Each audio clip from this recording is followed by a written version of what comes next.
heart redefined. Rhetoric sharp, leaving dust behind. In Stef's world, truth is intertwined.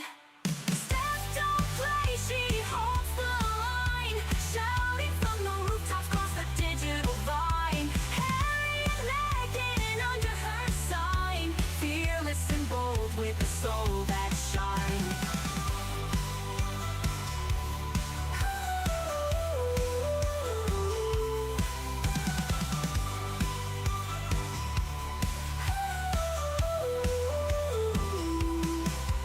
Unbreakable will won't be confined, mind of steel and heart redefined.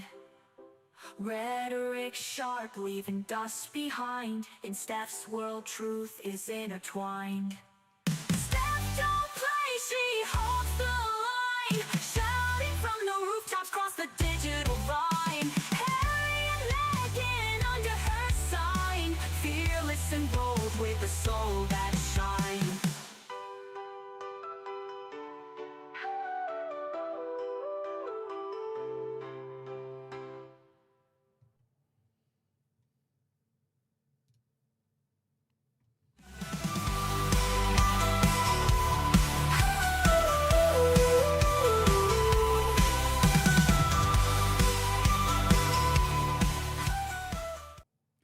Hey up everyone, it's me, Stef, the alternate, your nerdy alternative, and welcome to this very, very, very extra special Daily Nerd. Usually I don't go live on a Wednesday. You get your 3 Daily Nerds and that's it. However, oh my goodness, Polo has landed. It has dropped. I have not seen any reviews. I've just tried to keep essentially my eyeballs off the internet because I wanted to watch it completely brand new, react to it completely brand new, and doing it live with you guys. So no spoilers in the chat, thank you very nicely whilst we're doing this, but yes, I am going to be watching every single episode of Polo on Netflix and giving you my unfiltered reactions and opinions and commentary to what I imagine is going to be an absolute mess. As I said in the thumbnail, let's watch this shit. Before we do so, I just want to say a really, really big thank you to all the alternerds out there that have supported me, particularly with my 2 new channels, because yes, we are expanding the alternerd universe, you guys. First up is Political Nerds. I'm going to be your nerdy political guide from Washington, D.C. to Westminster and beyond. You're going to get my Stef rants, my commentary, what I think about the world and politics and what's going on. I do have a degree in international relations and security studies. It says it all really. And I thought, do you know what? I've got a lot to say. I've got a lot of knowledge. I might as well put it to good use.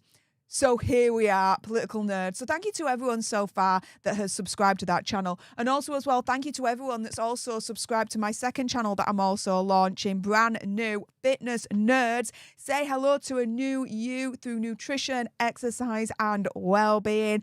I appreciate all you guys' support. If you haven't subscribed to my new channels yet and are part of the expansion of the Alternerd universe, yes, you can be a part of that. You can subscribe to those channels. The links are in the description bar below if you're watching on the replay. If you're watching live, the links are pinned right at the top of the live chat. But oh my goodness, what have I got to deal with when it comes to Polo?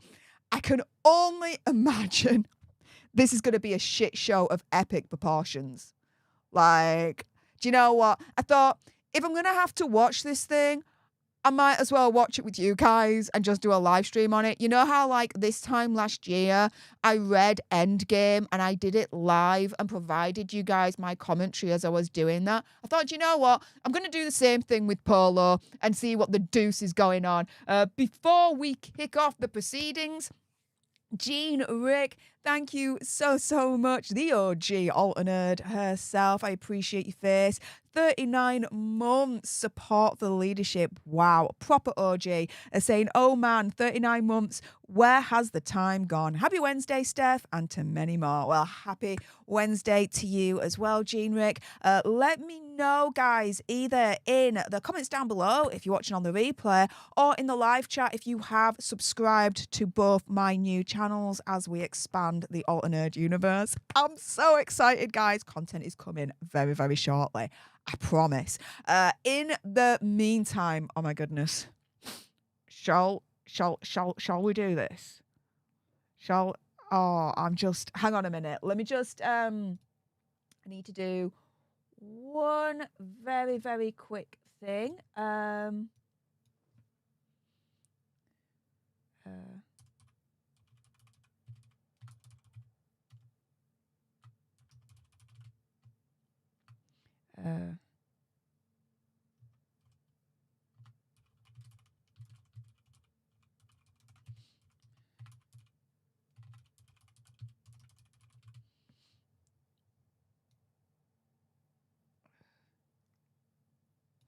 on. I just need to, sorry guys, a little bit of behind the scenes situation.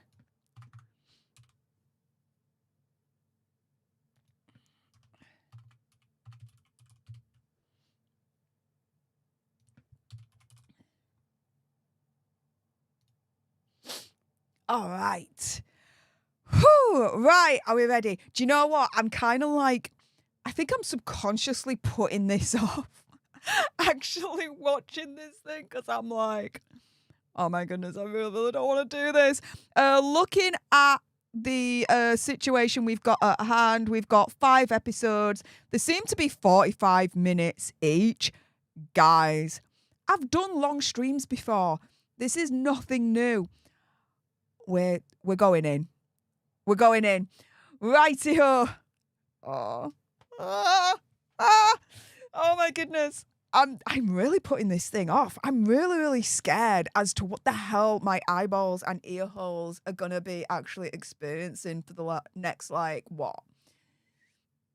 2.5, 3 hours. Like, oh my goodness. But guys, the question for this Daily Nerd Live special stream is the following. Do you think that Harry and Meg's Polo series is going to bomb on Netflix? If you do think that's the case, then please hit that like button as your voting tool. It's just the quickest and easiest way for me to gauge you guys' opinion, see if you actually think it is going to bomb or not. To me, I think it's going to bomb harder than Heart of Invictus. So yeah, let's find out. I've got my Coca-Cola Zero. This is my version of a stiff drink, mic drop, Lisa. I see you in the chat saying, hold on until I get a stiff drink. This is my version of a stiff drink, guys. Coca-Cola Zero. Not sponsored, but I wouldn't say no. Okay. All right. In the meantime, continue to chat with me in the live chat. Keep me company. I'll be putting up the best of the live chat that I see on the screen for you guys. So yeah, and if anyone does send any sugar bucks my way, thank you so much in advance. I will get to them as and when I can, whether you send a super chat sticker, member only chat, join as a leader, or jump into the gifting wars if you want to kick them off. This is a live stream. It's a Daily Nerd Live. Entirely up to you guys. But yeah. Krista Hegarty Edgar's like, nightmares are awaiting someone tonight. I think so. I'm bracing myself. My butt is clenched. My butt is clenched. Okay, let's do this. Okay, now, just a little bit of housekeeping here. For copyright purposes, obviously, I can't actually show you the Polo series, like, literally on screen or for you to hear it. So I do have my laptop, nicknamed Couch, for all you OGers out there. You'll know what that means. And so, yeah, I'm going to be watching it. Let's do this. Polo, episode 1, pressure. The synopsis goes, with the US Open approaching, Timmy Dutter struggles under his dad's relentless expectations as personal sacrifices mount for LaFay's Louis Devereux. I have no idea who the hell Timmy Dutter is. I have no idea who Louis Devereux is, if I'm pronouncing it right. What the hell? I don't know.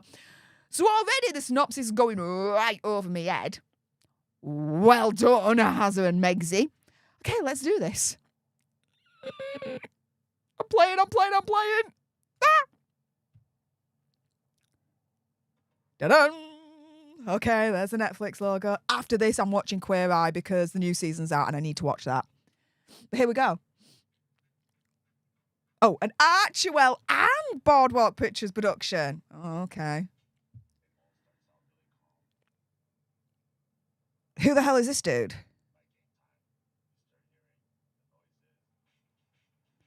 Starts calm. People are everywhere. There's some dude talking at the moment.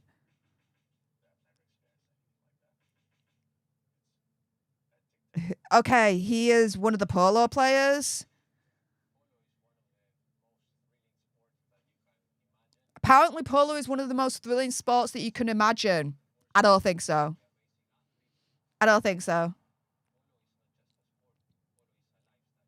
Oh, polo is not just a sport, it's also a lifestyle. Psh, I missed that memo.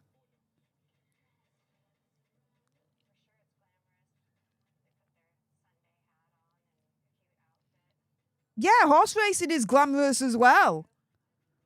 They're trying to make out that polo's glamorous. Yeah, and horse racing's glamorous as well. Like, for example,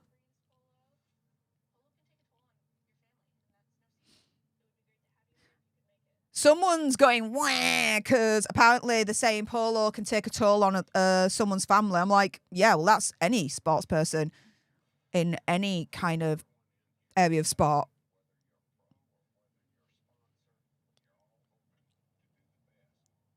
This is all word salad. Like, we're all hoping to do the best, do whatever you have to win. Pressure is real. There's pressure on the family, blah, blah, blah.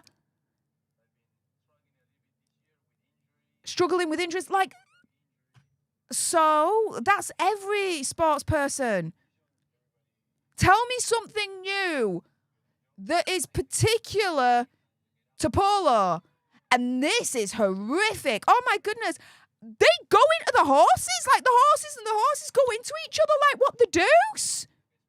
What am I seeing here?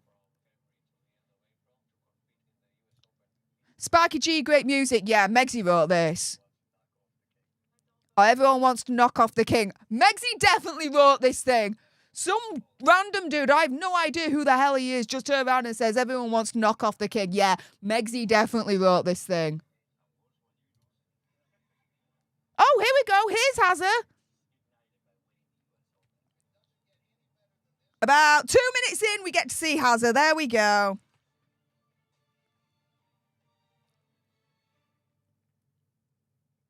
Okay, the introduction to Polo, like the bit where it announces the series title of Polo, is rubbish.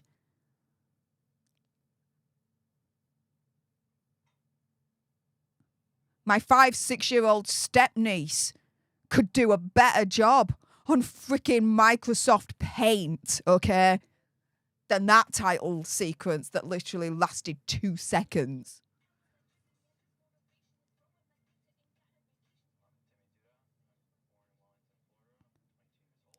Okay, now they're starting to introduce themselves. Right, now I'm starting to get to know their names. Timmy Dutter.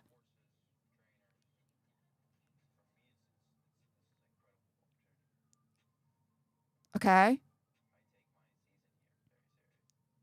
Okay, so this Timmy Dutter, we're seeing him in the gym. He takes it all seriously, blah, blah, blah. Okay, and...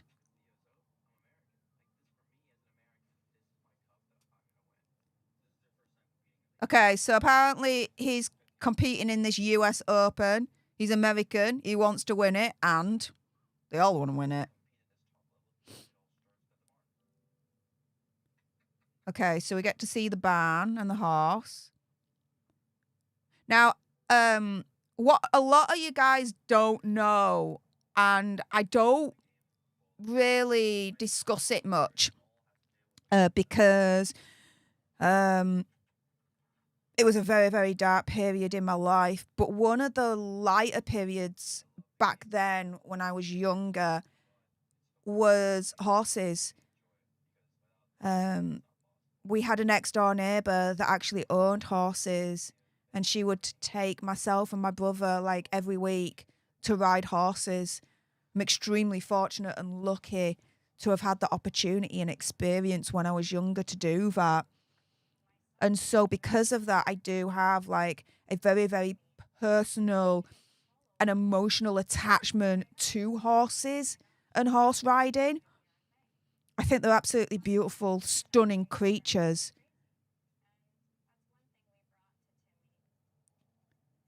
And so seeing these horses, and right at the beginning of Polo, you see the horses like smashing into each other. I'm like, oh, no, don't hurt the ponies. Like, what the deuce you doing? It feels like these players don't give a shiz. And it's not my opinion, conspiracy theory, whatever, right?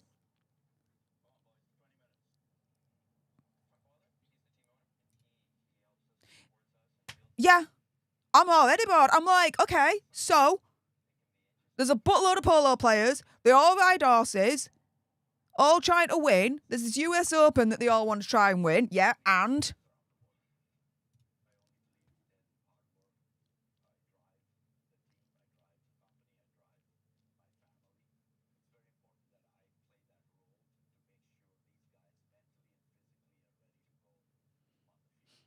okay, so there's this coach dude.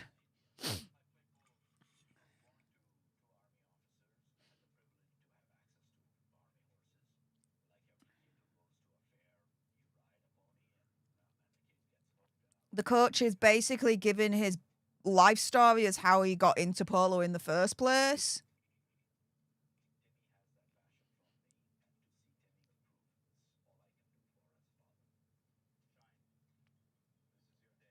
Is it his father too? Cool. All right. Oh, we're gonna see another. Do you know what? I think these are gonna be like my least favorite moments watching an actual polo game. Like, uh...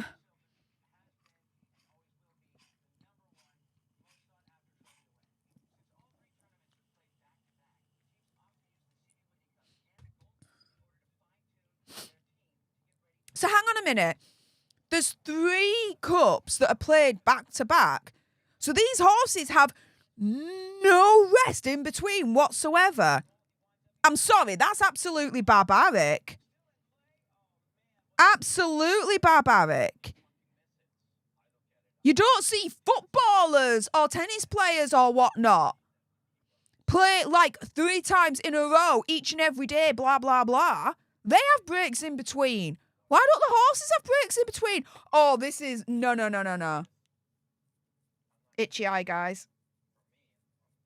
This... Oh, my goodness, no.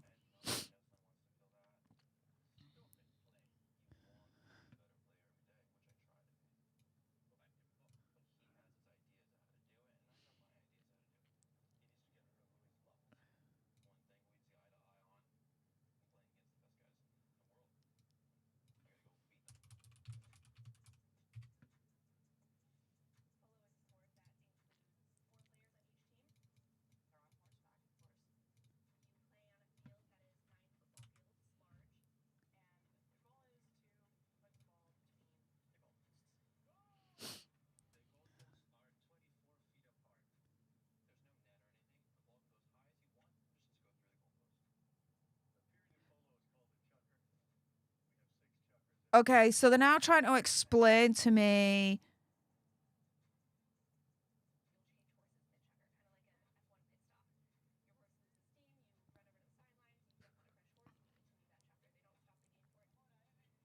What?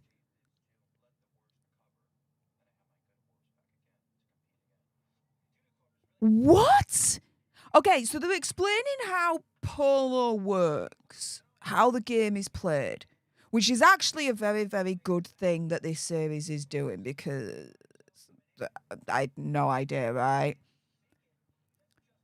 But shiz the bed, one of the things that they do is that when the horse gets tired, the game don't stop.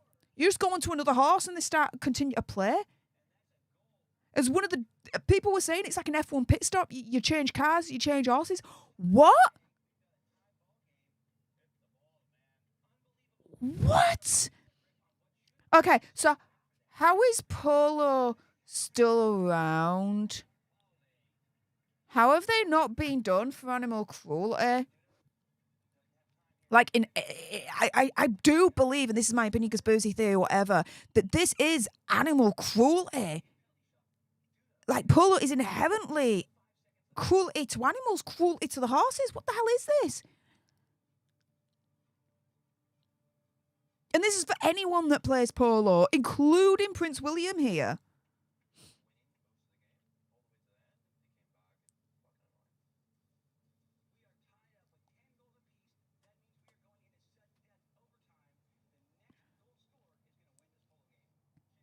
I mean, they say that polo's a way of life, it's a lifestyle, it's popular, this, that, and the other. But I'm seeing people watching on the sidelines, and it's basically like, you know, when you go to I don't have a child, but paraphrasing here, like your little kid's football game.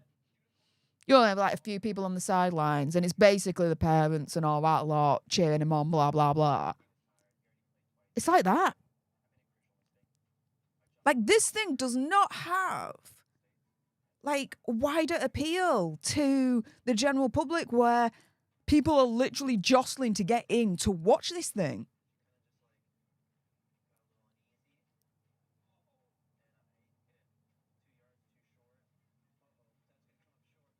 Okay, whoever was directing the drone footage for this thing needs to be fired, because it's jittery as hell.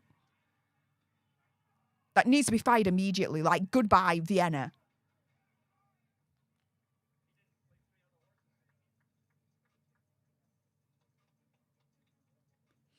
Yay, a team won. I have no idea which team won. Nor do I care, actually. Like, someone's just had an absolute paddy and hit their stick on a tree. Like, that's gonna help matters. You still lost, dude. But I don't care. Who won? I care more about the horses and how this is happening. Like, what?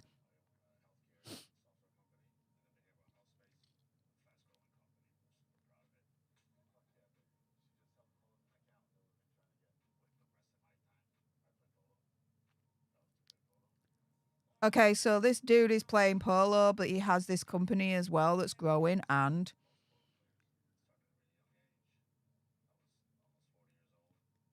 to me at the moment, this is screaming extreme what is it? Like, class, in the sense of, how do I put this? For you to get into the polo scene, you've got to be rich. You've got to be rich. This is not a poor man's game, if that makes sense. It's all screaming that polo is exclusive to someone. If you've got a spare 10, 20 mil, then you can enter, like, minimum, do you know?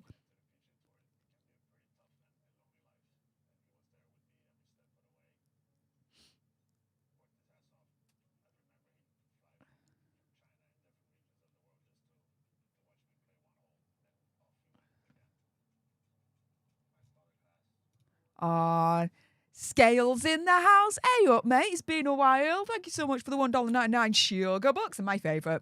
Yay, the ginger doggy fine arts moment. I love it, love it, love it. For those that don't know, this is a ginger doggy. There's arts coming from the tail. When you lift the tail from a doggy, what's directly underneath the butthole? Therefore, this is a ginger doggy farting arts moment. You'll never be able to ever unsee it ever again. You're very welcome. One thing I've really noticing with this series so far is there was an article that I'd read that was released like a couple of weeks ago or something, saying that Netflix actually was not happy with this at all because Hazza was hardly in it. And I can see that because Hazard is hardly in this thing. He was in for like a blink and you'll miss it moment, like 2 minutes into episode 1 that we're watching right now, and that's it. That's it.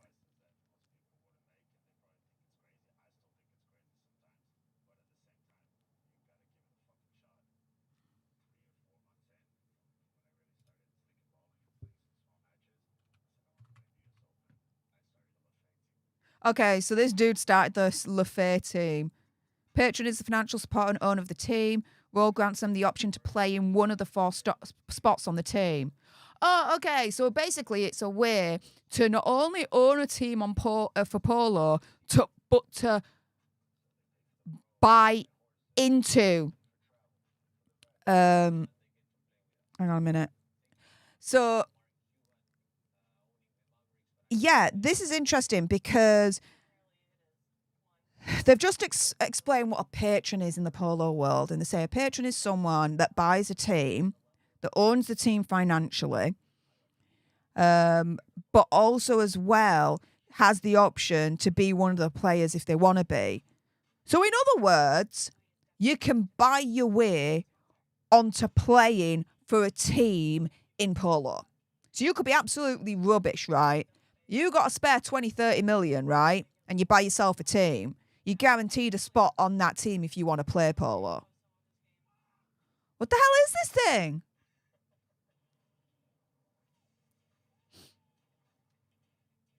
Why are we seeing someone jump out of a plane? Thank goodness they didn't shove a horse out of the plane. I mean, what?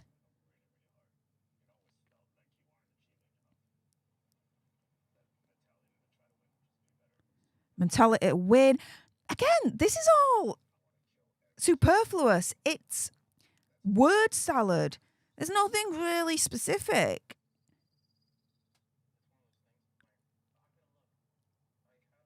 There's nothing of substance so far, and we are 16 minutes in. That's really it.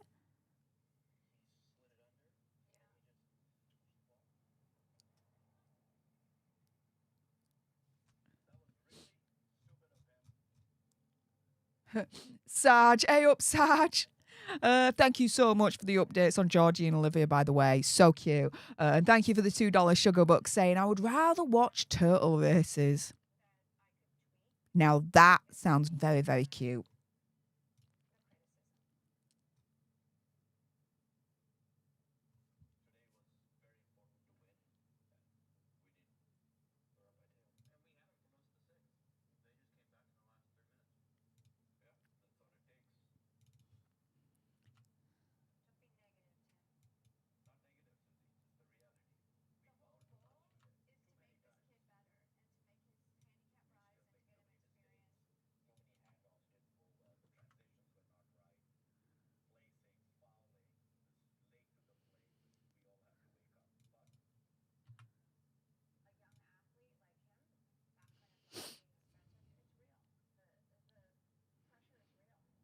So what if the pressure is real? Of course the pressure's real. The pressure's real in any sport. Even cycling, running. Like when I did the half marathon in Manchester, a couple of months ago now. The pressure was real. And I'm not even a professional sports person, right?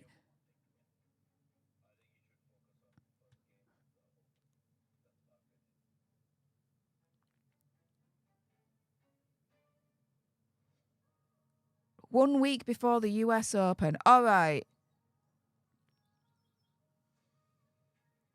This is all like screaming, we're rich and you're not.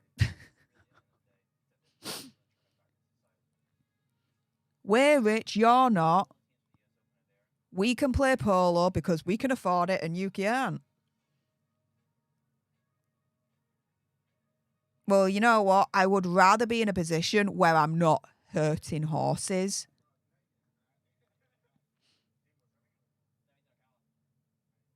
Who's Tim? Who's Susie? Who are these people?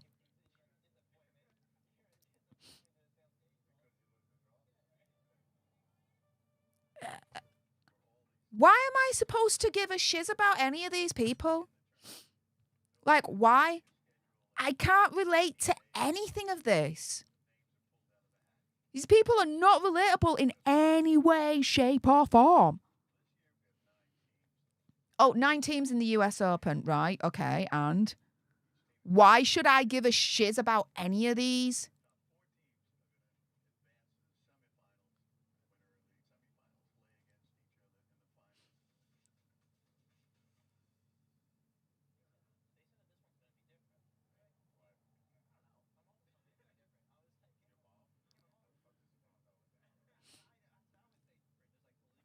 They like to swear a lot. I'm getting that. They like to swear a lot. These people that play polo and whatnot.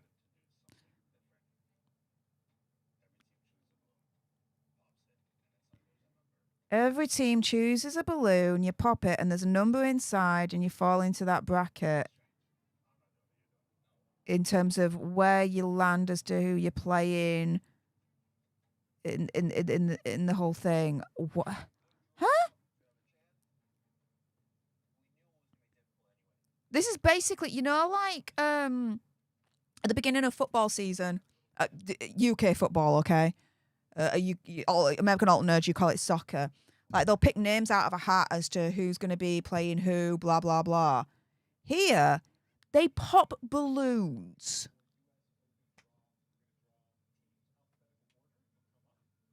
They pop balloons, guys. Like this is bougie as hell, but like outrageously, disgustingly bougie. Like this is a lifestyle I really don't like. I'm already turned off on this. Oh, Coca-Cola have a team. Coca-Cola. I'm not sponsored, but I wouldn't say no. If you're sponsoring a piece of shiz freaking polo team, all right, you can at least sponsor the likes of me. I mean, come the hell on. What? There's literally Team Coca-Cola. I'm a little bit disappointed. I'm a little bit disappointed.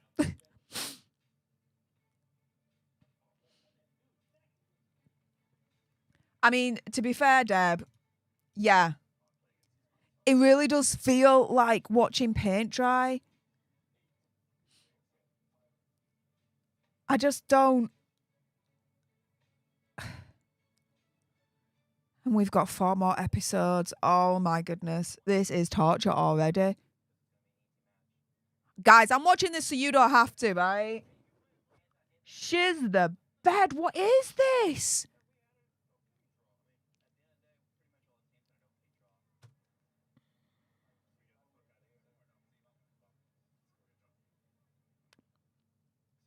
Oh. Let's get out of here and let's get drunk. Hey.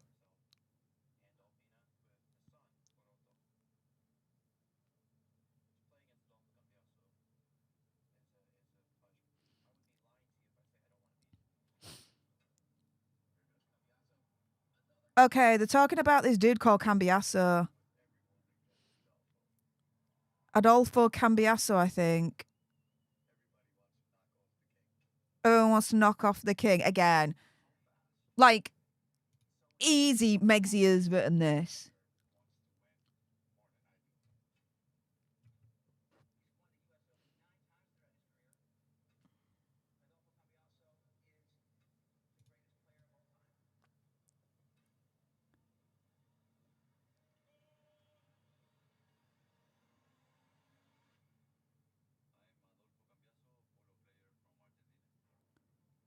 Okay. Adolfo Cambiasso is a polo player from Argentina. They're all saying that he's the king. It's a pleasure and honour to play against him, and everyone basically wants to beat him.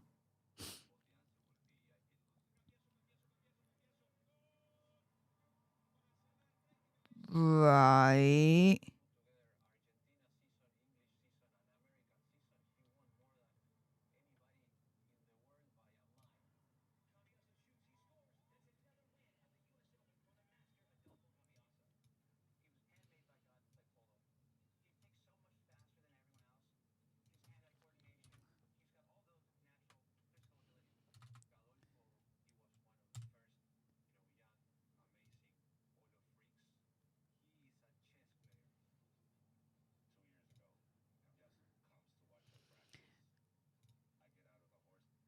All right.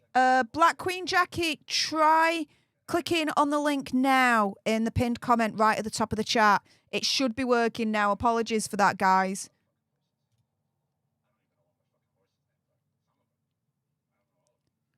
Okay, so this polo player just says, I don't know all of the horses' names. What kind of polo player is he? If you don't know all the horses' names, like what the deuce?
Okay, so this dude's a mama's boy.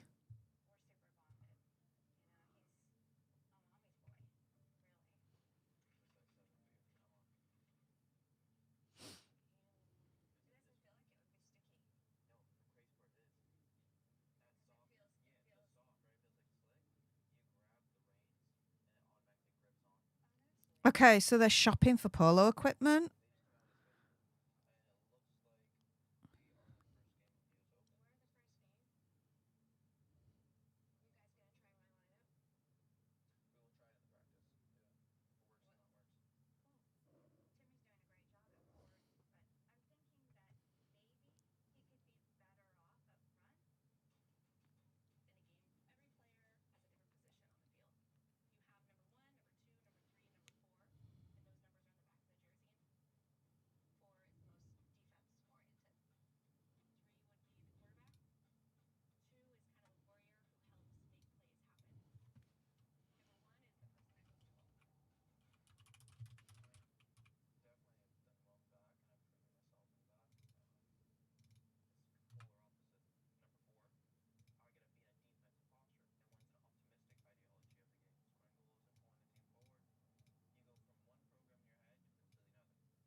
Okay, so they're now talking about that this dude is going to be playing the first game of the US Open.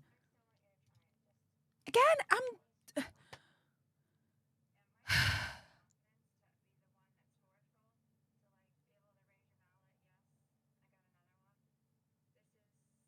what is this shit?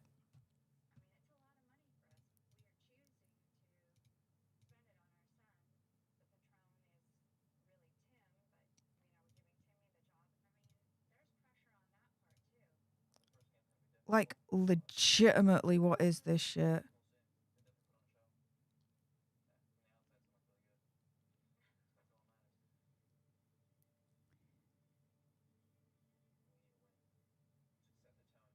We need to win to set the tone for the rest of the tournament. Well, duh. Of course you need to win. Like, these dudes are like all Captain Obviouses. Like, 3 days before the US Open.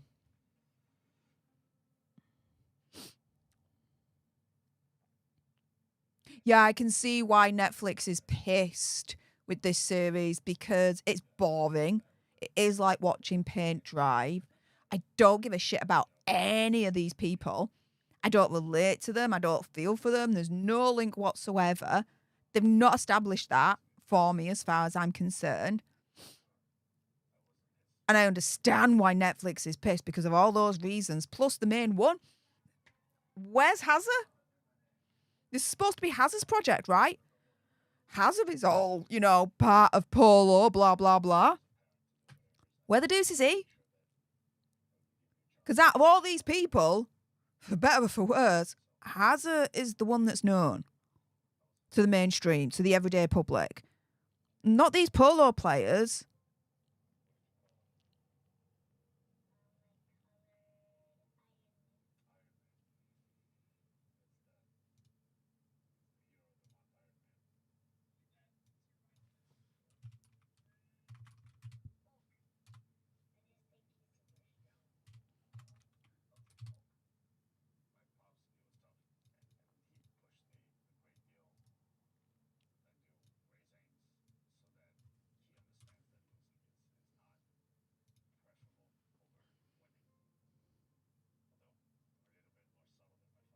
To me, this is the nail in the coffin for Hazard and Megxie when it comes to this Netflix deal. Like, this is doomed. Jimbo, yeah. Great minds think alike. Megflix is doomed, yeah. Like, hands down, Megflix is doomed.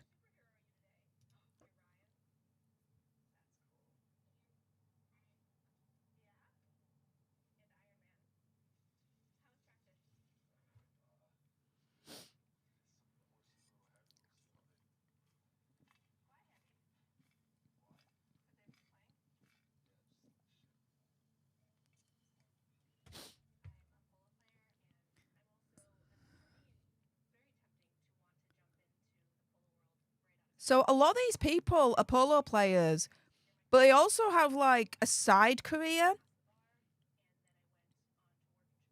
And huh?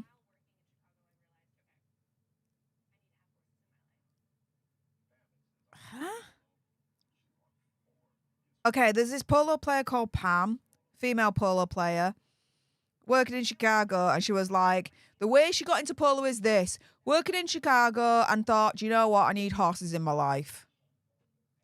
Huh? That makes zero sense. Why did she get into polo? It's not just she woke up one day and thought, I need horses in my life. What the hell of an answer is that? This is not giving me any insight whatsoever into their real motivations and the reason why they got into polo.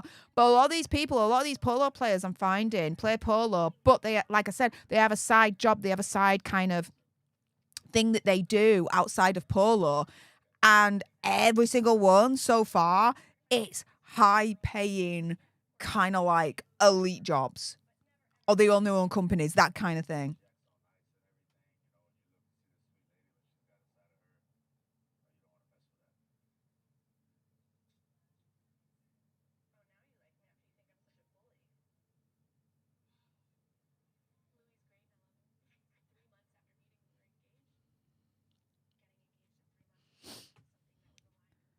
Okay, so we now get to see the female polo player and how she got engaged to her man, who also plays polo as well. So what?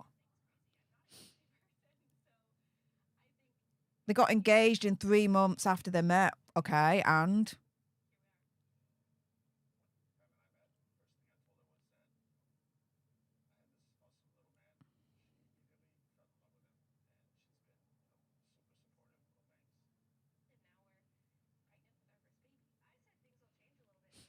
okay, she's pregnant. Fair enough. No sign of moon bumps. I'm just saying. Just saw a little peak of a bump. No sign it's a moon bump. I'm just saying.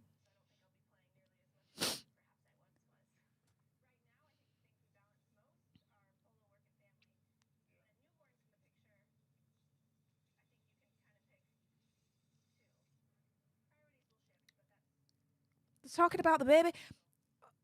This thing is all over the place. Is this about polo or not? Because now they're talking about their relationship and that she's pregnant with their first child biologically, blah, blah, blah. Huh?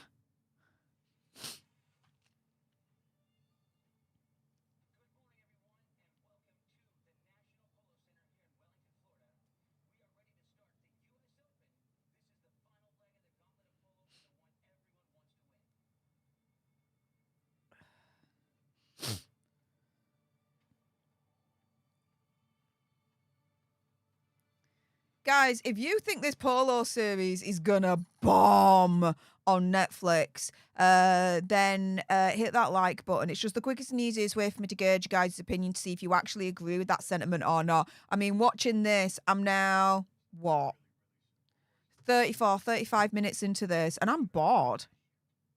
So what? What the hell is this? This is worse than watching paint dry at this point.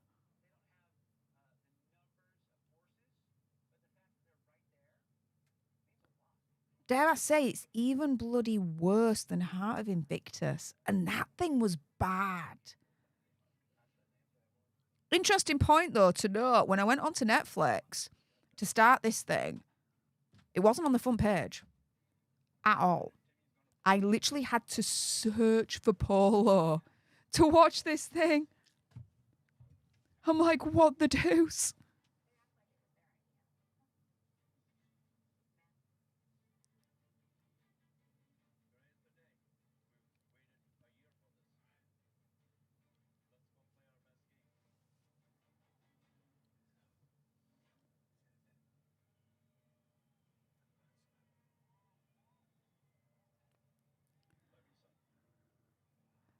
Oh, okay. That's a little bit of a touching moment there. But again, so if they tried in this first episode to build in me some kind of emotional attachment to these characters, to these people, to try and build up something that I can relate to these people, they have failed badly. Oh my goodness, look at the, like, I fear for the horses. Like, screw the humans. I fear for the horses right now. If the humans fell off, like, I'm like, whatever, but hope they get better, of course, and all that malarkey. But, oh my goodness, how they go really close to the horses. Like, each player on their own horse, and the horses are, like, this close, and it's like, oh my goodness. These horses can, like, I'm scared they're going to collide. And I've seen in some instances that they have done.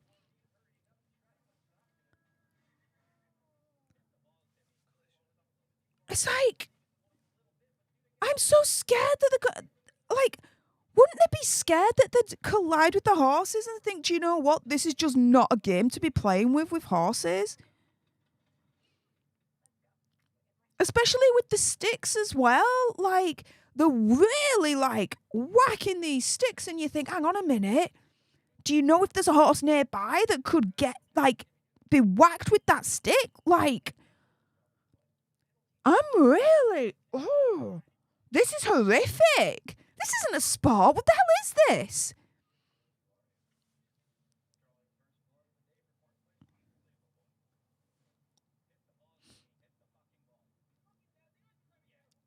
Yeah, again, these polo players really like to swear. If you think they're all la-di-da, posh and all this lot, they are. But they really like to swear. Are they swearing to try and dumb themselves down and make them more relatable to the everyday person? Because I can't believe they swear this much.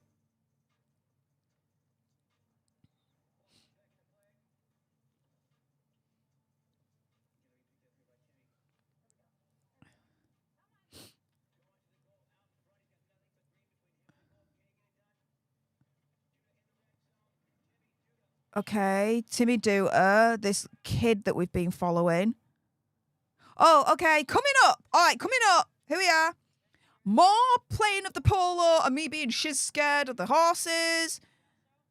More people speaking that I probably will not give a shiz about. More names I have no idea who the hell they are. And probably won't care even when it's explained to me.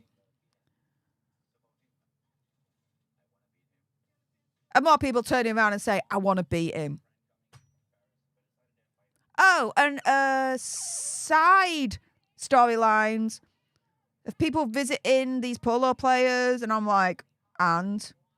Oh, more balloons, guys, more balloons.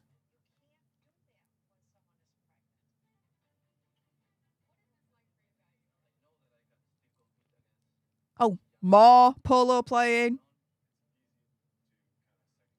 More instances where I'm going to be absolutely shiz scared of these horses and their welfare.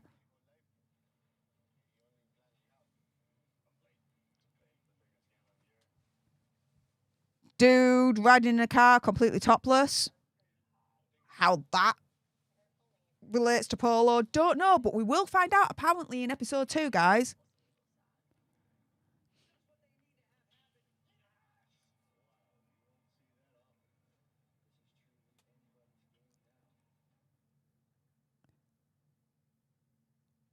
Okay, that was episode 1. Oh, hang on a minute, I've got to pause this. Executive producers, right? Prince Harry, the Duke of Sussex. Meghan, the Duchess of Sussex.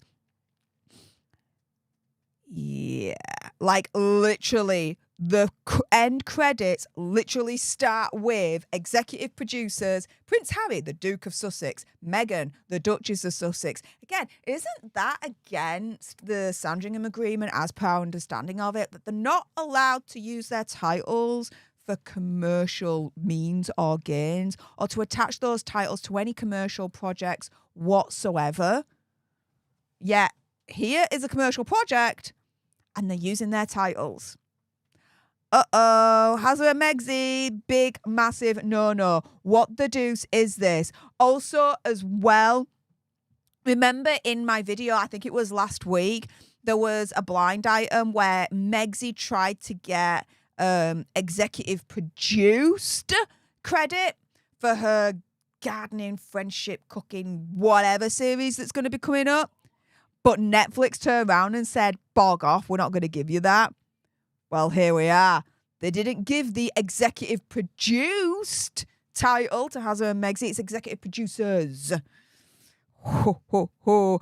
Right, okay. So that was episode 1. We're going to go to episode 2 now. I'm already like, kill me now. Kill me now. I need this over and done with. Kill me now. Next episode, here we go. So, what's the synopsis for this? The episode 2 is called Focus. As the tournament heats up, all eyes are on the formidable father-son duo Adolfo and Polo Cambiasso. Names I really don't care about. Rising star Keiko Magrini, I've probably butchered that name, faces heightened scrutiny. I'm supposed to care about these people. Why? Who are these people again? What the deuce? And, oh my goodness. Who is in the chat right now? Trevor! Cool MC is in the live chat. Hey up, mate. How's it going? Everyone, if you haven't done so already, become a Trevorite and subscribe to his channel right now. I love his daily rants. He's absolutely, like, amazing at his daily rants, to be fair. So make sure you are subscribed to Trevor. Hey up, mate. How's it going? Are you coming up to Leeds shortly? Let me know. Anywho, let's get on to episode 2. Like a band-aid, let's rip this off as quickly as freaking possible. Oh my goodness. Alright, this is it. The US Open is underway. Oh my goodness. Like, how is this allowed? I mean, the only kind of, before watching this, the only exposure I had to polo were just pictures of, like, the royal family playing it. So Hazard, Prince William, and the articles from, like, over 10 years ago of Hazard and one of the polo horses bleeding and then, you know, dying afterwards, suffering from, I think it was a heart attack, if my memory serves me right. It was really the only kind of exposure I had to polo before this series. Now watching this series and watching these clips of the polo game actually in action, I am literally thinking, how the hell is this sport allowed in this universe? How the hell has Peter, P-E-T-A, not shut this thing down? This is all in my opinion, conspiracy theory, whatever. Like, behind the scenes, these horses will be treated like kings and queens. Like, guaranteed, right? They'll be given the best stables, the best food, best hair, best everything, right? But on the field, they're literally like they're treated like donkeys in the sense of they're just really overworked to an extreme maximum here.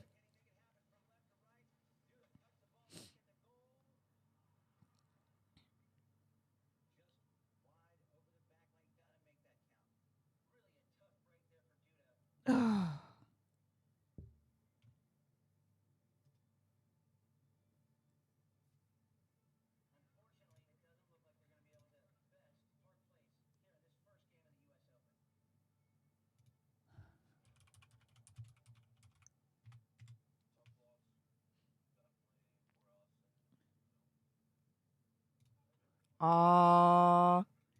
Shout out to Grumpy Sapper in the chat. Hey up, mate. Thank you so much for joining. Make sure you subscribe to Grumpy on his own YouTube channel. You can thank him for solving my audio copyright issues that I was experiencing. Grumpy Sapper came to the rescue off his own volition. He did it off his own back. Created a wonderful theme tune for this channel and has kindly given his permission for me to be able to use it on this channel, both the normal version and the Christmas version you guys are listening to right now. So hearts in the chat for Grumpy for saving your girl here. My goodness, Grumpy, you are very, very talented. I'm very, very impressed. Thank you so much again, mate. Oscar Budunsky. Hey up, Oscar. How's it going? And thank you so much for your continued support for the leadership. 26 months. That's insane. Thank you so, so much.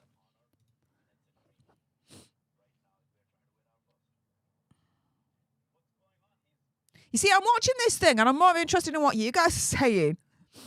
Even more so, should I say. In the sense of, I should really be focusing on this. And then sometimes turn into you guys to see what you guys are saying, right?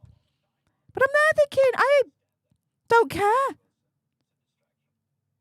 We've got 4 more episodes of this thing. Oh, no. No.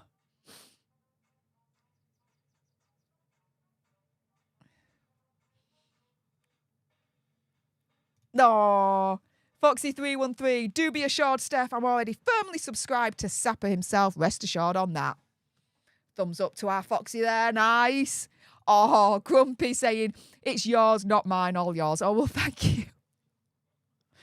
You're too kind, mate. Way too kind. Thank you. Glynis Wood says, Grumpy Sapper, you could still get Polo mints. It would be more interesting watching the hole in the middle than watching this documentary. Oh my goodness. This is the chat of the live stream right now. This is the MVP right now. Okay. Eve Barlow's rotten crotch. Where are you? I haven't seen you for a while. Glynis Wood is slowly but surely right now taking your crown, mate. MVP chat of the live stream right now. This is yeah. Yeah, Grumpy Sapper, you're so right. Exactly. I can't agree with I cannot disagree with this. Let's put it that way. You're not going to get any disagreements with me, Glynis, on this one.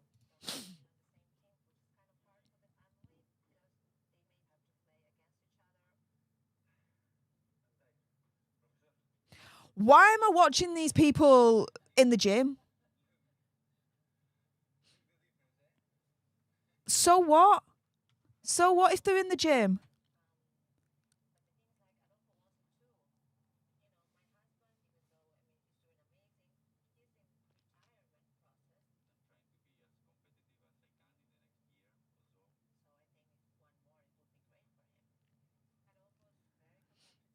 Okay. Dude is in the gym. What has this got to do with Polo? What has this got to do with Polo? Why am I seeing a gym session right now?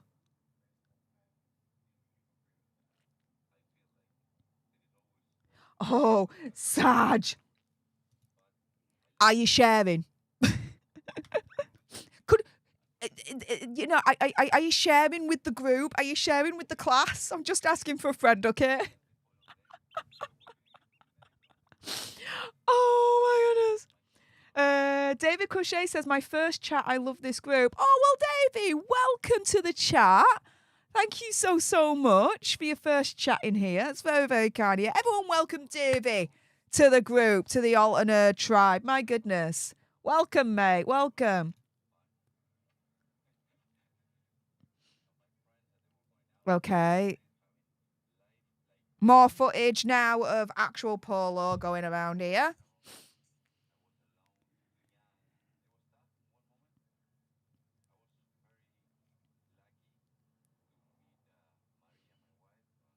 Okay, so one of the Polo players is discussing how he met his wife.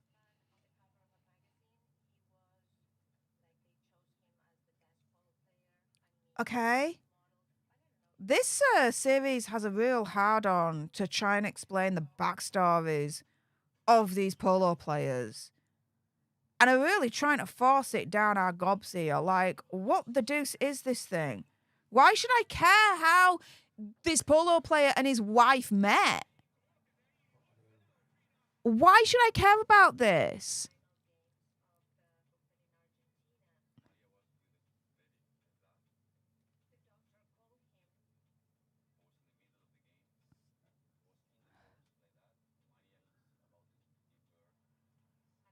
So he's playing a polo game and he's trying to explain that his wife was about to give birth.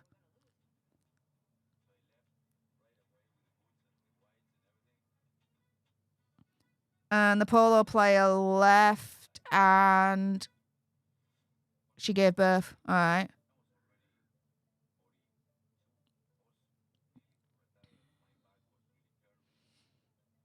Never mind about your back really hurting you. How about the horse's back? My goodness, they really rag these horses around when they play polo, in my opinion, conspiracy theory, whatever. They're really like trying to proper force direct them to get them to where they want to be, to score. Do you know what would be better if the horses were freaking riding these humans? See how the humans then like it.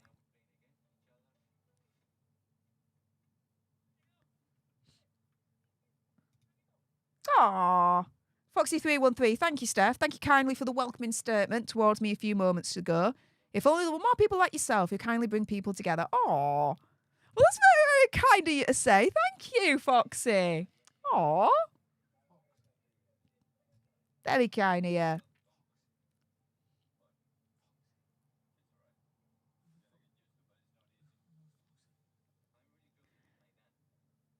Okay, so this is now a father and son relationship being explained and forced down our throats. Okay. Do you know what? All this, I suspect, could have just been in one episode. But Netflix was like, no, we want a multi-episode kind of series here. Wow, they really went to the bottom of the barrel to really try and get these episodes together. Boring is like the biggest theme running through this whole thing right now. Bored. Oh, and we're yet to see Hazza or Megsy. We're in episode 2 and we're 10 minutes 34 in. And apart from the blink and you'll miss it moment, a couple of minutes into the first episode of this series, I've not seen Hazza or Megsy in any of this right now.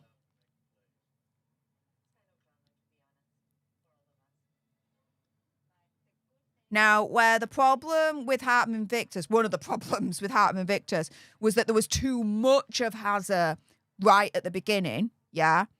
Here, there's too little. There's no balance whatsoever. The only reason why people would even want to watch this thing is because Hazza and Megsy are attached to it. That's it.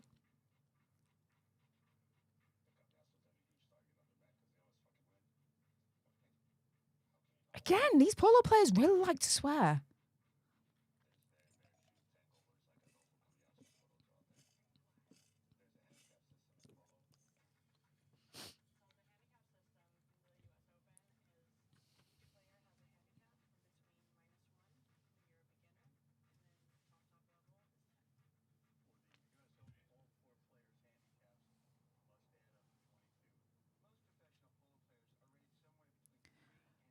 Okay, so Mr. Fox, as you may have just seen a little section of him right there, has just sent me a little bit of a message saying British coast, so the British seasides, right? We have donkeys at British seasides, and you can have like donkey rides on the beach and this, that, and the other, right? But now at these seasides, people are now weighed prior to riding the donkeys because of childhood obesity. Yeah? We're these freaking polo players. Let's make sure that they're at least light enough so that the horses' backs don't break under their freaking weight. I mean, some of these polo players do look beefy, do look jacked up. Do you know what I mean?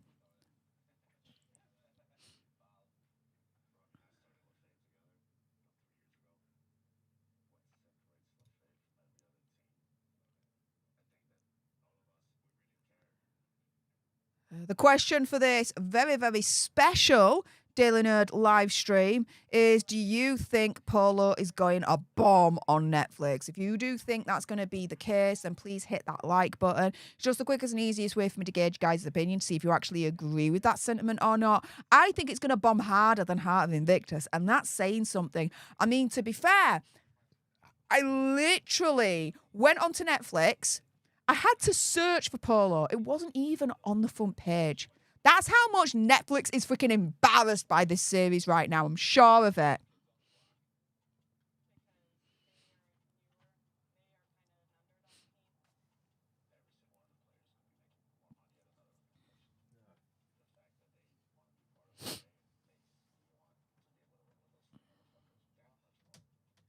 Okay, so he's talking about he wants to win more and more and more. Yeah, that's a given. Every sports person wants to win. So the frick what?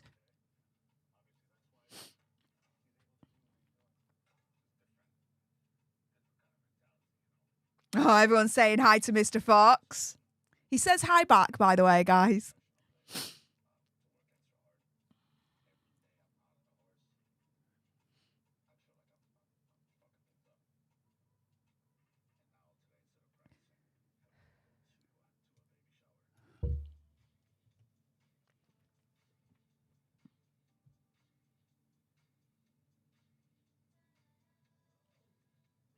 I wonder if any of these wives that we're seeing right now are close friends of Megsy's. I wonder. I'm just asking for a friend here, right? Oh, so they're doing like a baby shower thing right now. Oh, I wonder if Megsy was invited to that and she went.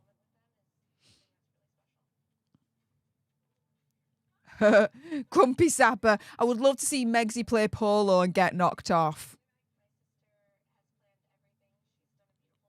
I won't wish harm to anyone. Just saying. But in an alternate universe, if that happened, I can imagine there would be some humour involved with that.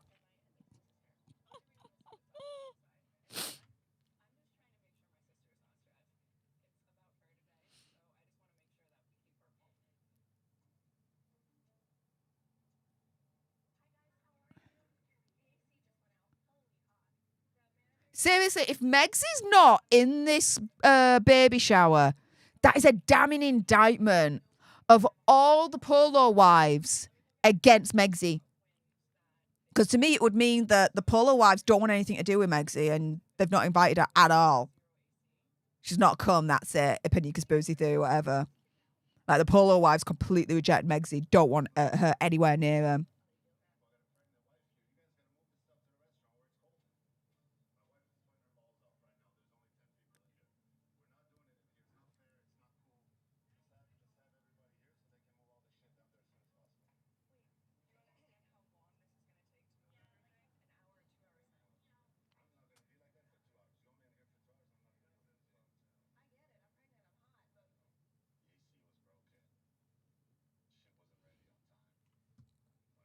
Oh, the AC was broken. Shiz wasn't ready on time. Cry me a freaking river. Why are we talking about this baby shower? Who gives a shiz? I mean, congratulations to a couple. Hope the baby's well, blah, blah, blah, all that malarkey. But so the frick what?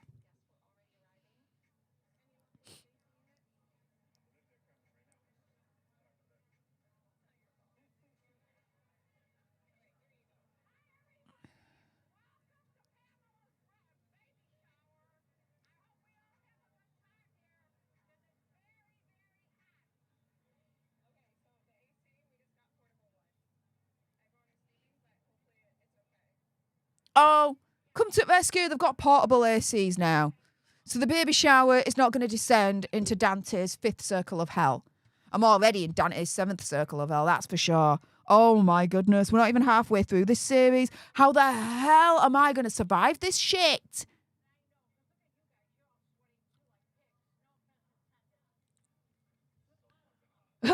Mic drop Lisa. Thank you so much for the £5 sugar bucks. Ruining a sugar's day by sending some sugar bucks my way. Saying, does Megxie even have any friends? Never mind close friends.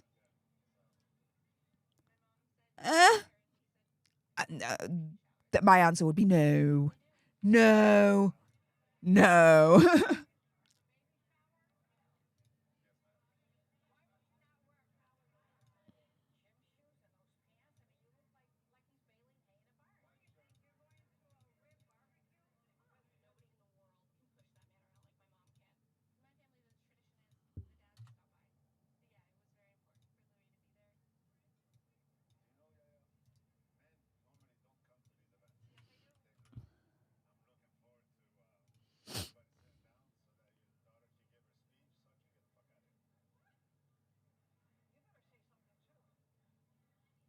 Oh my goodness. Kill me now, guys. Kill me now.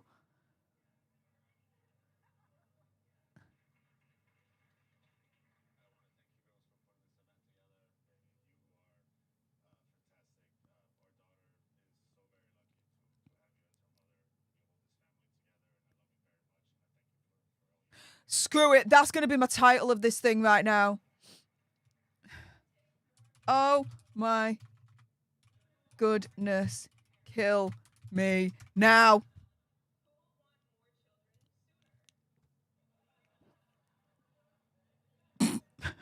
There you go.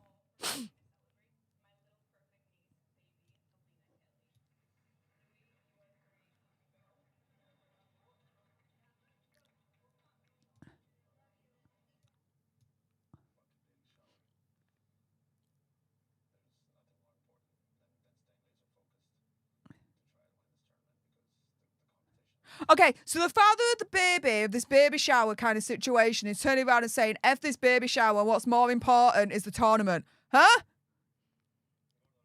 Hang on. Hang on. This unborn child, dude. Your family should be more important than anything else. That's what I was raised anyway. Oh, by the way, I didn't see Megxie at that baby shower whatsoever. It does seem like opinion conspiracy theory, whatever. She wasn't invited, which is a damning indictment against her. It means that none of the Polo wives want to be near her or want her at the baby shower.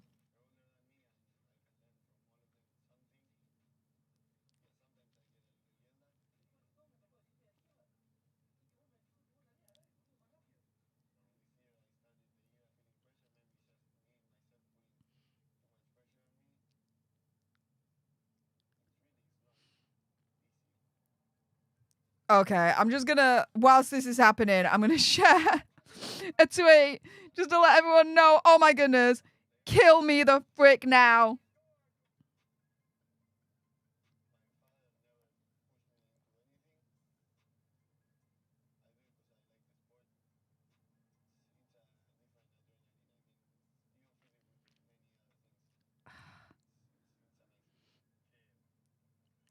Where is it? There we go.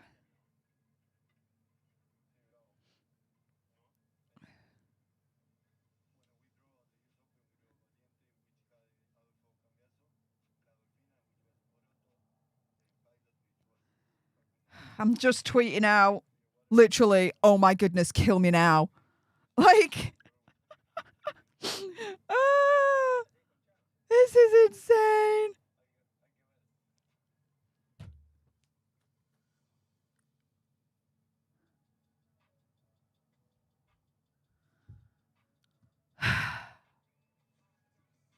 Okay, horse jumping.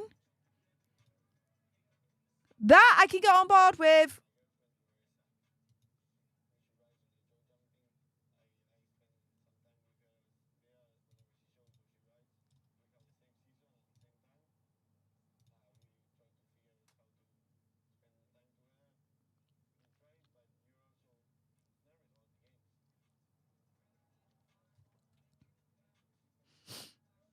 Okay, this is nice seeing the horse jumping.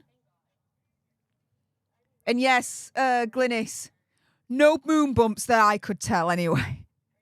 It's probably why Megsy didn't come. If there's no moon bumps involved, then she doesn't want to know. She can't be late. Opinion, conspiracy theory, whatever.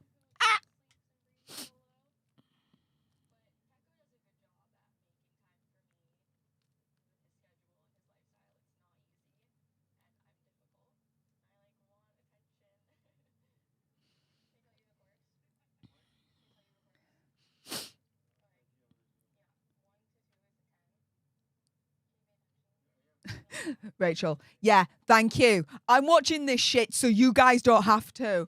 Serious admiring all you YouTubers who are taking one for the team. God bless you. Thanks. I need some kind of freaking higher power, whatever you believe in, to intervene right now and really help me get through this because damn.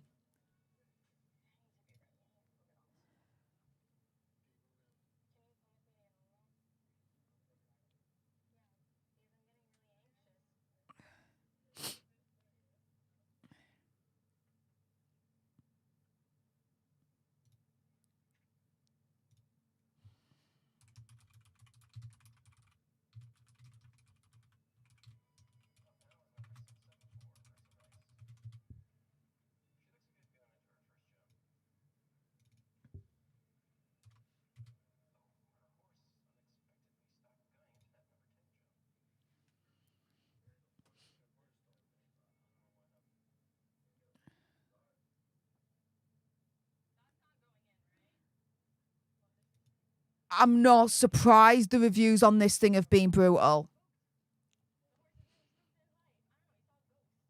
I'm not surprised. Maybe the horse was freaking spooked because you were ragging it everywhere on the freaking polo field. Oh, the horse was spooked. I don't know why. The frick?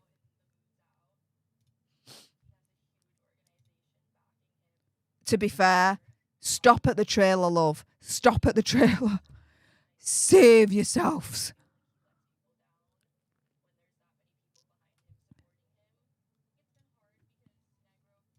Sarge, good question. I'm waiting for it. I'm waiting for it.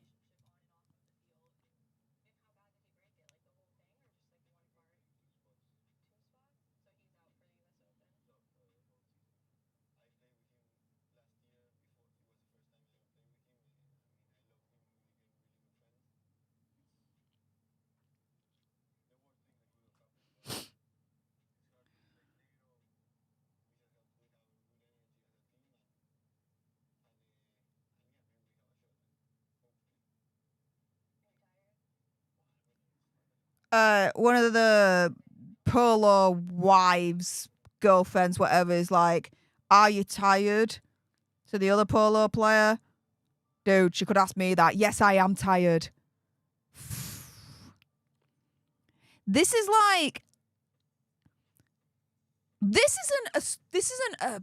Okay, this is not a series about Polo. This is a Real Housewives of freaking Polo County.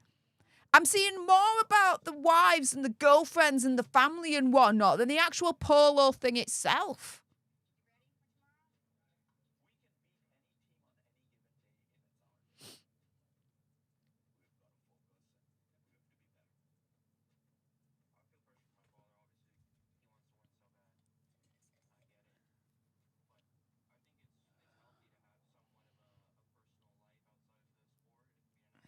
Yeah, have a personal life outside of sport, but dude, the series is literally called Polo.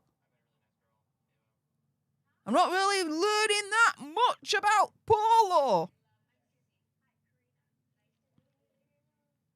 Lovely to meet you, Karina. Do not give a shit about you. Apparently there's people meeting each other for the first time. What the hell? So what?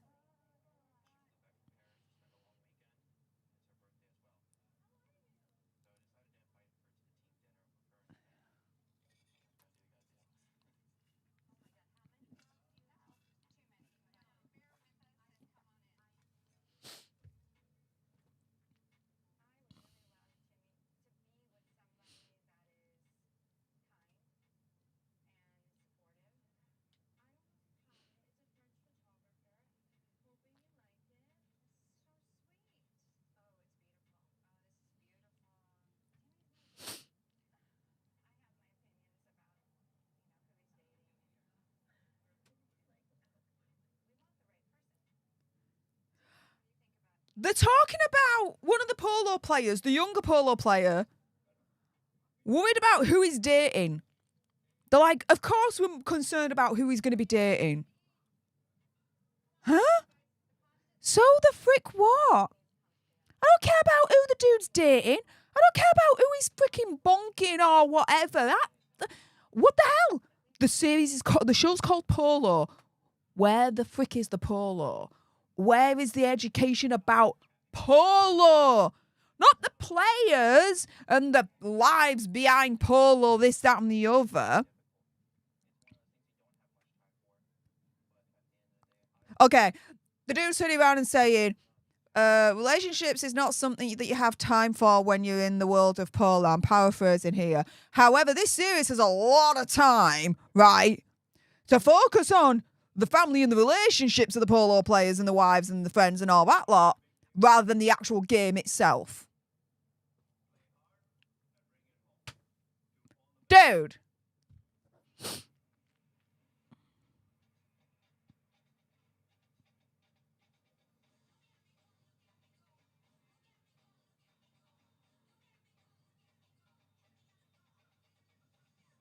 All right. So now there's a montage of very, very rich people entering this polo tournament, presumably the US Open. People smoking cigars, champagne, blah, blah, blah. Okay, and? Do you know what? Yeah. I think that's the point of this freaking series. Not meant to learn about polo. We're meant to be impressed by these rich players and their rich families. The frick?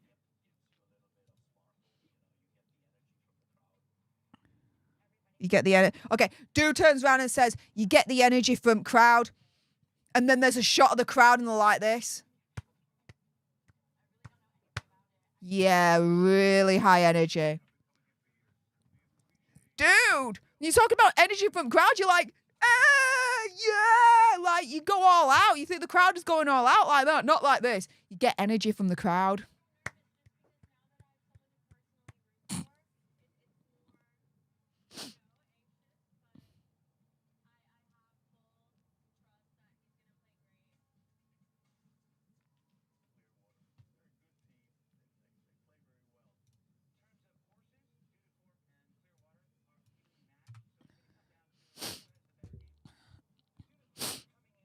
Yeah, oh my, seriously. Oh my goodness, kill me now. Like seriously, just kill me now. Kill me off. I am deceased at this point.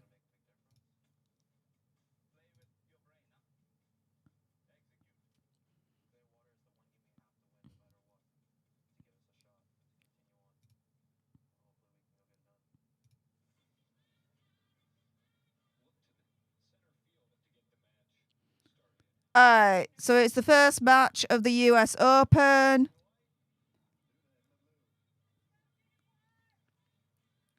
Corp versus whatever. Like, I'm supposed to at this point care about this match and root for one or the other, and I really don't. I'm actually rooting for the horses to actually survive. Whoa! Oh, no. Okay, two horses just collided there. There's so many near misses. Whoa! Okay, no. This is a freaking horror movie.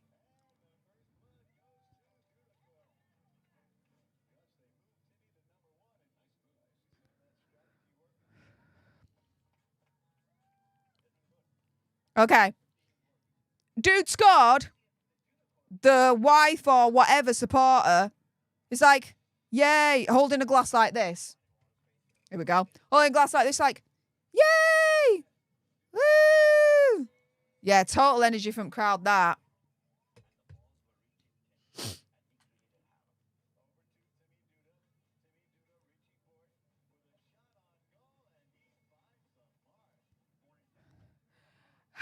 JK, just joined. What episode are you on?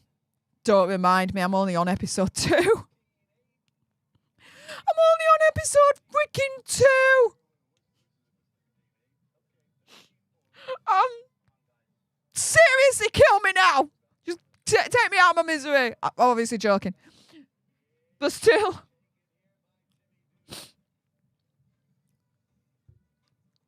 Yeah. Justice for the horses right now. Totally, Sarge.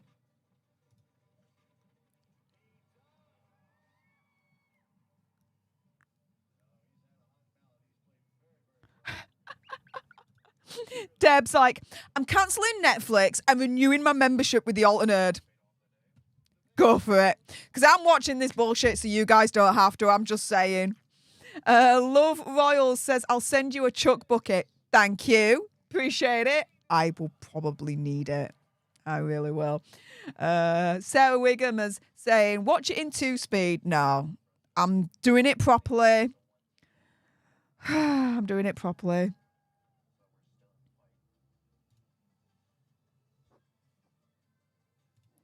JK's got a point, though. The amount of F-bombs thrown around. Come on, Megsy. That's not family friendly. I know, right? That is not family friendly at all.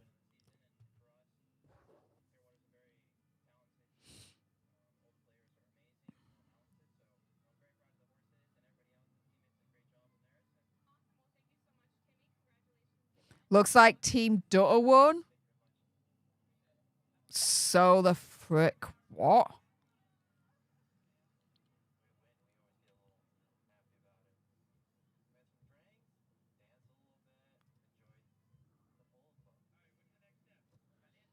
I said that earlier on, Alexander. Generally don't agree with Peter, but I'm surprised I haven't gone after this. Yeah, I said this earlier on. I'm surprised that Peter has not really pushed that hard to shut this thing down. Again, off the field, these horses will be living like the lives of luxury. They'll have the best hair, the best food, the best stables, the best vets, the best everything, right? Like, insane. These horses will be living like kings and freaking queens, right? They'll probably have better quality of lives than you and I, like the average person, yeah? Make no mistake about that. However, on the field, it's a different matter. This is nasty.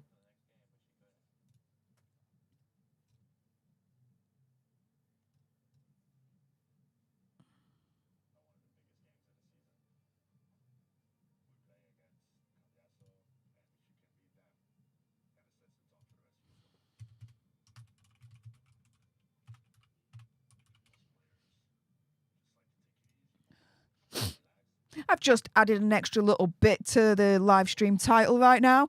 Oh my goodness, kill me now. This is awful. This is horrific.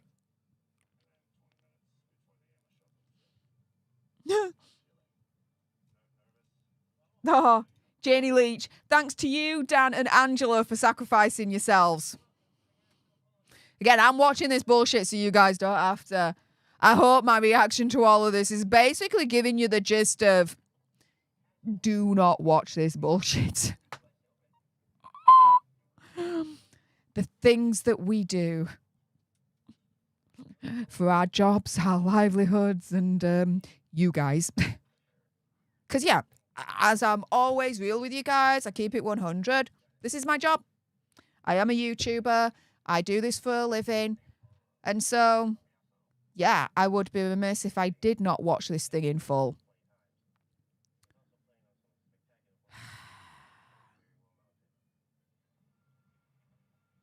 So, yeah, guys, if you're literally appreciating me sacrificing myself to watch this bullshit so you guys don't have to right now, then by all means, make sure you subscribe to join our alternate tribe.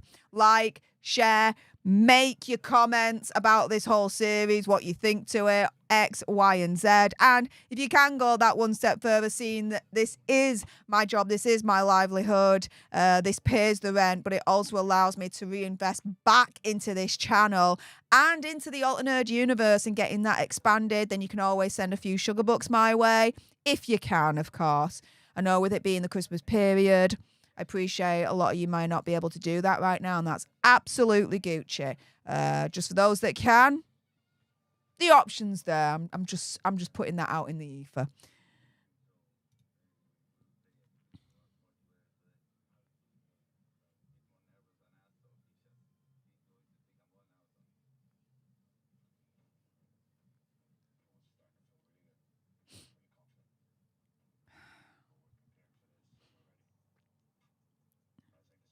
Okay, so there's another Polo player. Don't know who the hell he is.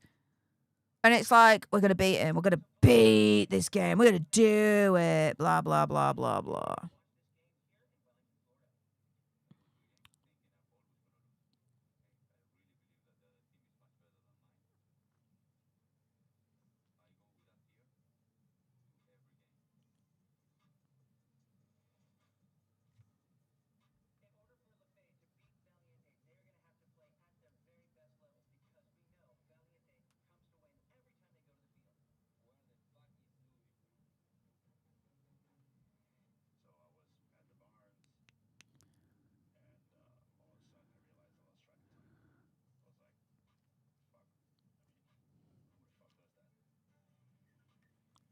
Okay, now we're seeing, I think, one of the Polo players driving topless. Is that a thing you guys do in America? Do a lot of you guys drive topless? I mean, I've been to America a few times now. I've been very, very lucky and fortunate enough to be able to do that. I didn't see a lot of topless male drivers whilst I was there. Ah, dude just got pulled over by police. Oh, and that's a cliffhanger? Piss off! That's a cliffhanger! Okay, so episode 2 is done now. Thank goodness. And the cliffhanger that they leave us on episode 2 is one of the Polo players getting pulled over by the police whilst driving. What the frick is this? What is this?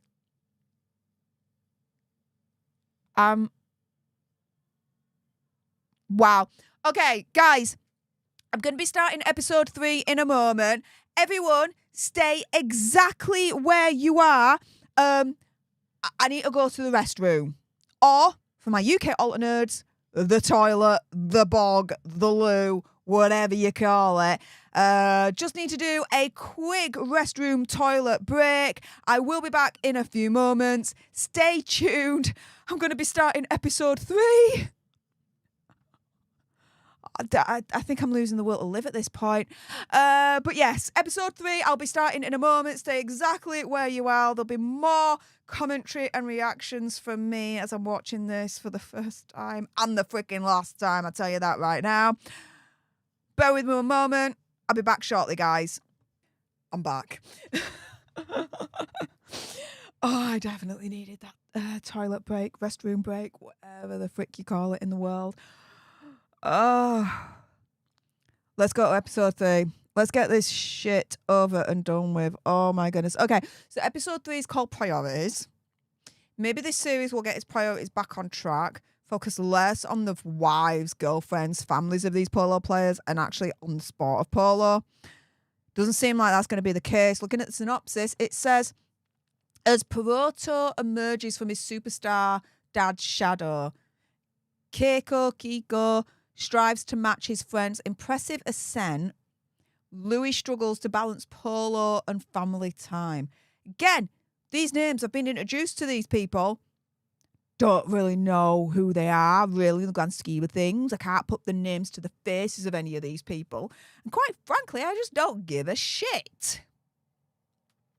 Let's get to episode 3. and continue this stream of, oh my goodness, kill me now. This is freaking awful.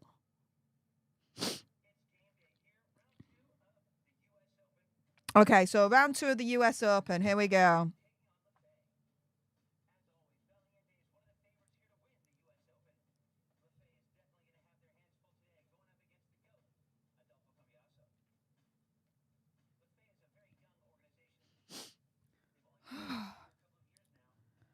And apologies if I'm not as animated or as woo as usual. I'm literally getting over a freaking bug and cold.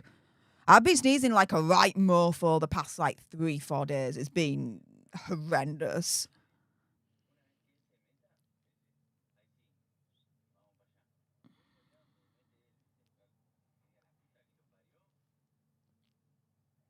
So, okay, so we're seeing Team LaFay. Oh, so we're getting to the point now where one of the Polo drivers is being pulled over by the cops.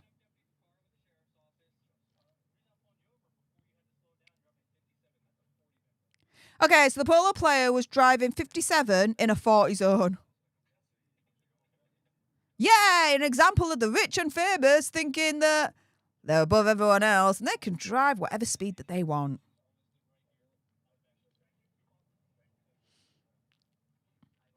He'll get a fine of like $100 or something silly like that, which he could just fart out in like 1 nanosecond.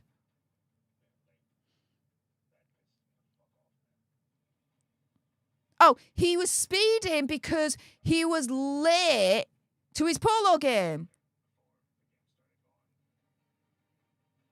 If you care that much about polo, you make sure you get there on time. Way ahead of time, you know?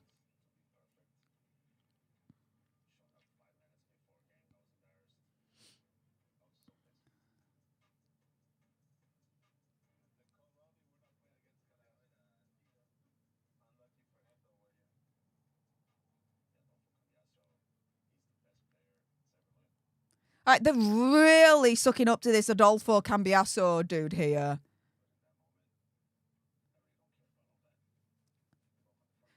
Okay, this dude is saying Adolfo Cambiasso is the greatest player that's ever lived, but in this moment, I don't care about that. Well, if you don't care about it, then why are you literally saying it in the first place?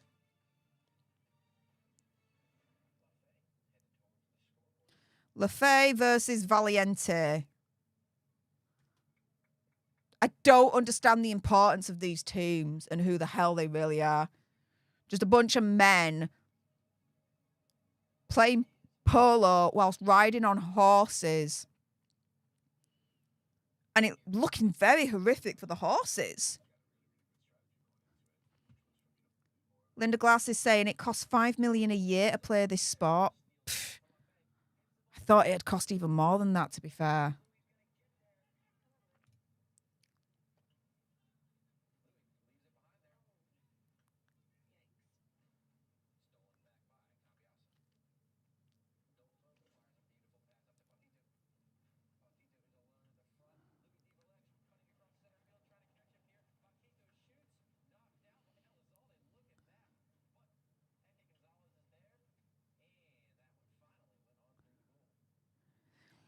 You see, if you take away how horrific I feel for the horses, if I take that out of the equation right now, and I watch this game of polo as it's unfolding,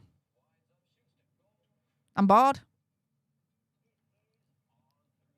This is just croquet, but on horses.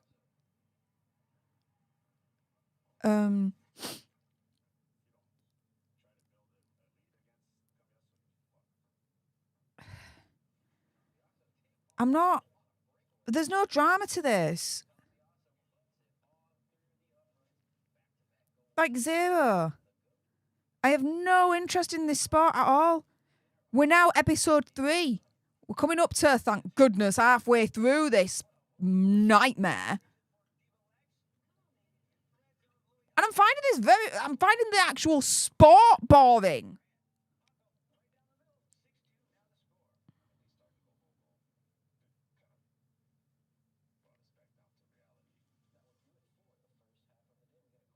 Okay, so Valiant is winning 6-3 against LaFay. LaFay's not happy. They really like to whack their sticks, you know, the ones that they use to hit the ball with on the horses. They really like to whack them when they're losing. Doesn't really help matters, you know what I mean?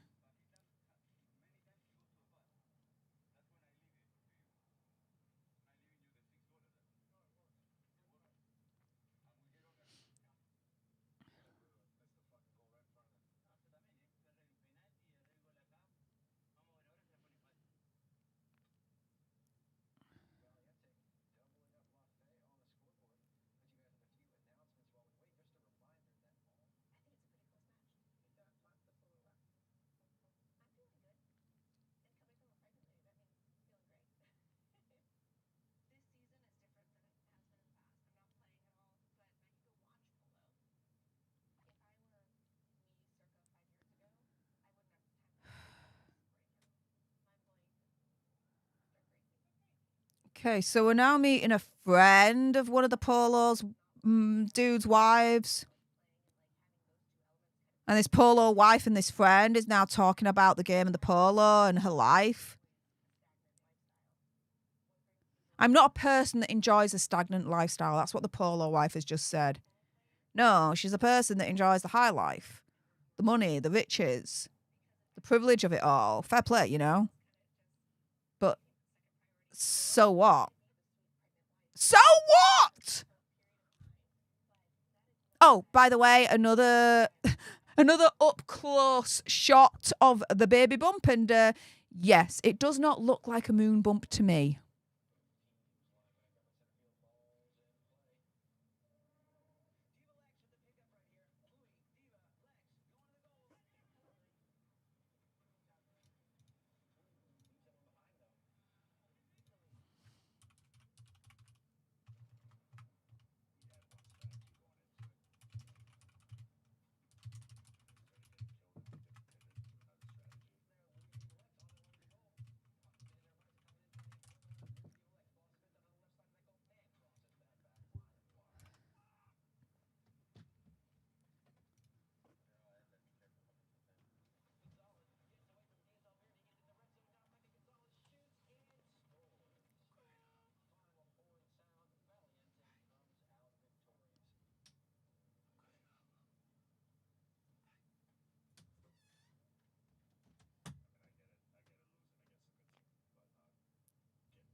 Santa Fe or whatever they're called has just lost. Oh, Le Fay has just lost. There we go.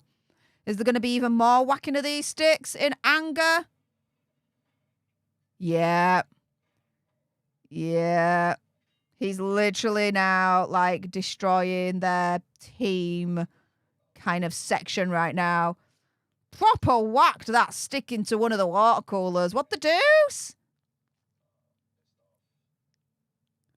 So what if you're pissed off? That ain't sportsmanlike. What the deuce is that BS?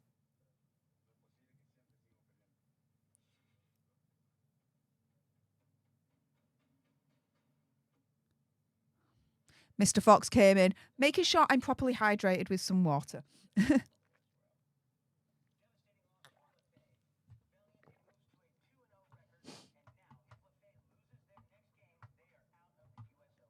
Okay, so they're saying that if LaFay lose their next match, they're out of the US Open.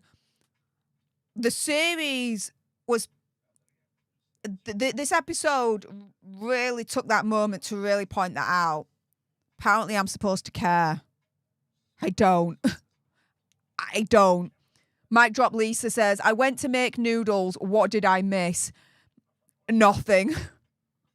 Just my reaction to it all, which hopefully is somehow entertaining you guys. I don't know. But I thought, do you know what? If I'm having to watch this bullshit, I might as well do it on a live stream. Just like last year when I had to read Endgame, I thought I might as well do it on a live stream with you guys. So there we go. Here we are. Kill me now. Oh.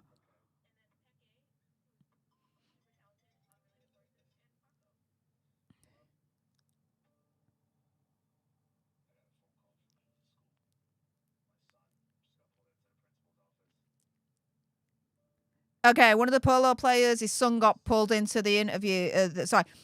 One of the polo players, his son got pulled into the principal's office.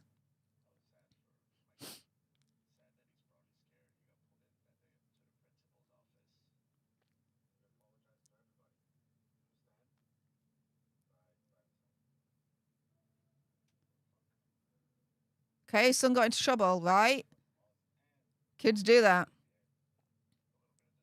Oh, world's smallest freaking violin for this polo dude right now. He just says, we lost and my son's misbehaving.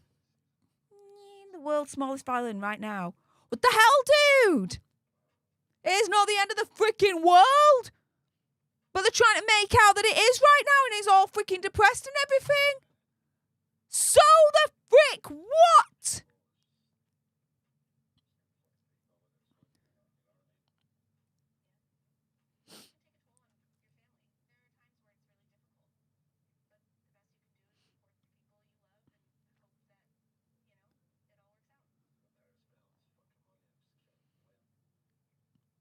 Oh, he's going wah. Okay, this dude, right, has got lessons from Prince Hazard, right? I'm so tired of spending all this money. We just can't win. Seriously, dude. Be thankful and grateful that you have the amount of money and the privilege and the lifestyle to actually do this thing in the first place.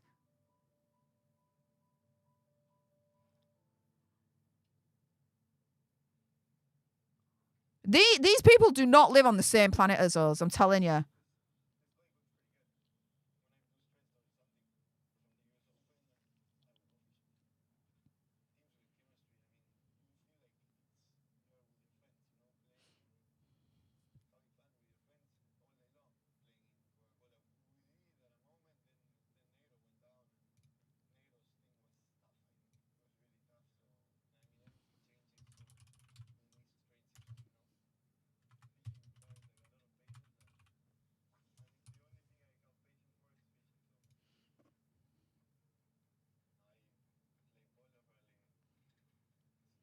Okay, so now I'm watching one of the polo players not play polo, but go fishing in a lake.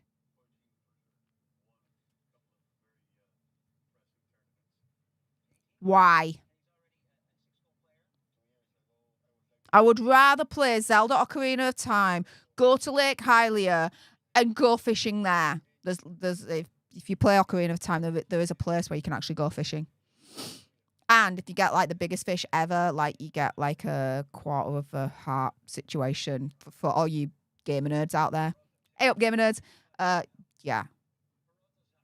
I don't want to be watching a polo player doing fishing here. Like I said, I'd rather do fishing on Ocarina of Time.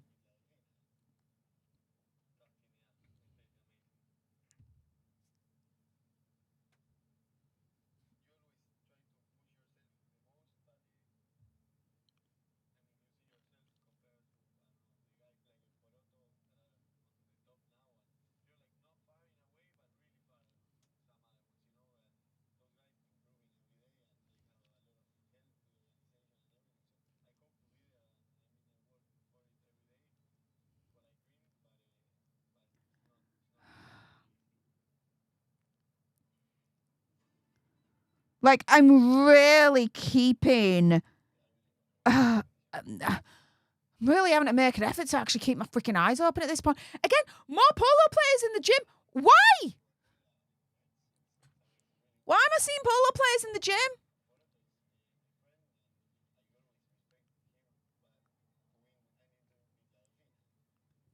Hey, MLS, making law simple.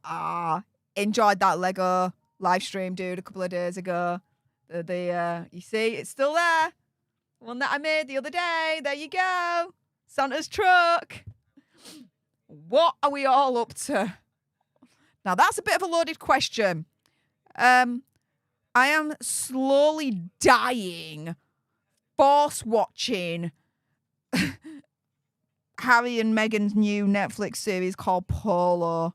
Watching paint dry is much more exciting than this BS right now.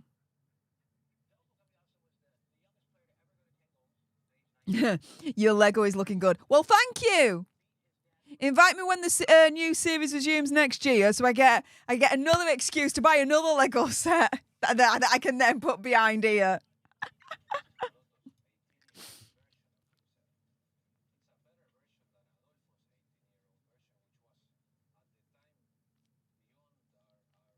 Oh, here's Nacho. Okay, we're episode 3. I think a third of the way through episode 3. And Nacho's in now. We're introduced to Nacho, as is Bezzy in the Polo world. If you're to believe that.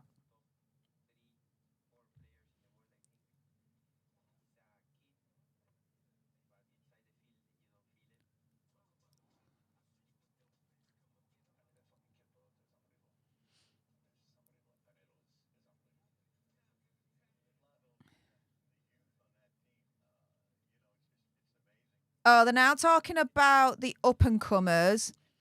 So the younger polo players that are coming up in the world of polo. And there's one dude in particular where they're like, he's unbelievable, he's amazing, this, that, and the other. Okay, and?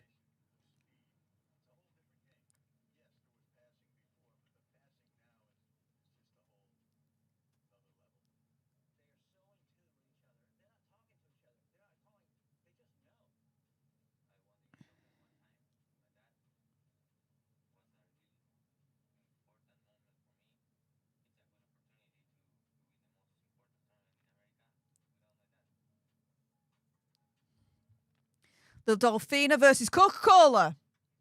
Not sponsored, wouldn't say no.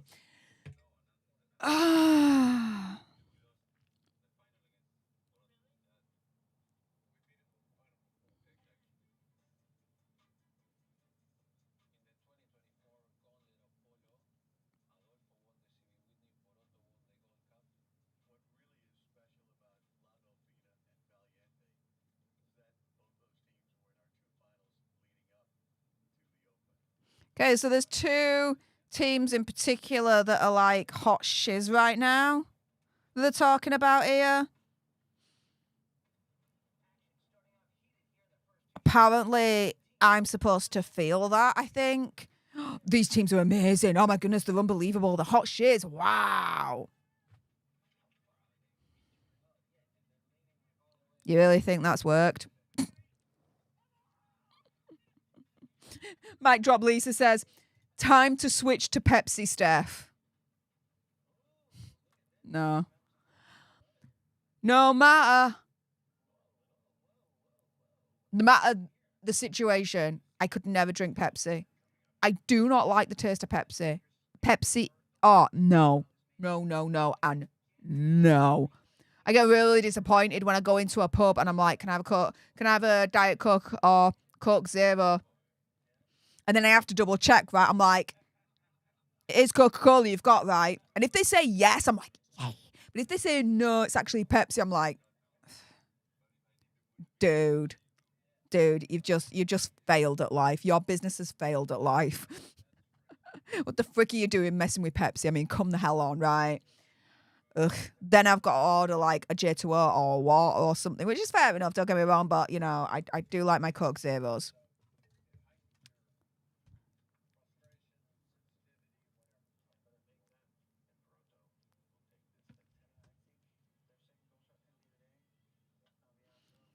We're now 20 minutes into episode 3 of Priorities. We're finally getting some polo action.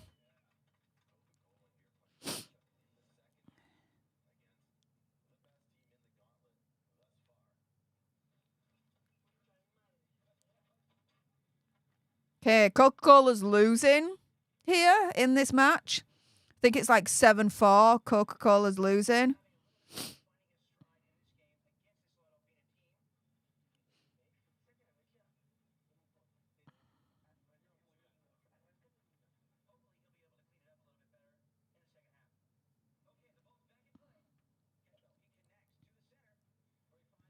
Okay, we've got some more polo action now against these two teams.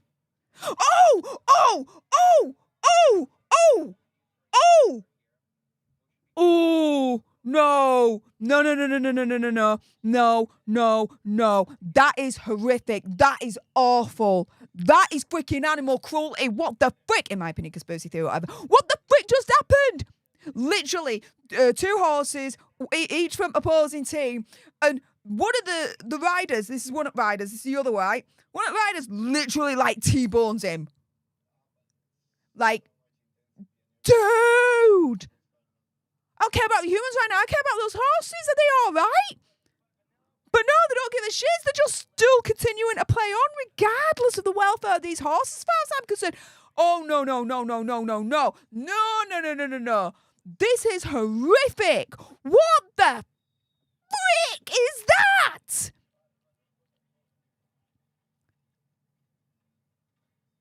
the horse's rib all right? The one that got T-boned? Is the horse's head all right? The one that T-boned?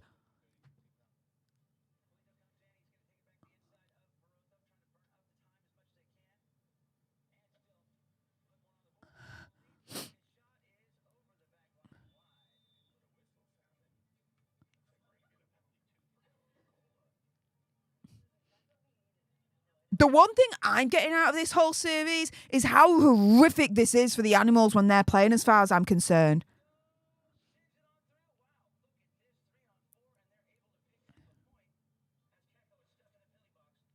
Okay, so Coco and Ludovina are now tying. I don't give a shiz about that. How are the horses doing? You see that moment where the horses, they get T-boned, right? And they go straight back into the polo playing. No, okay, let's have an update on how the horses were in that collision. That looked horrific. That looked nasty. No, none of that whatsoever. We just get more of the playing of the polo.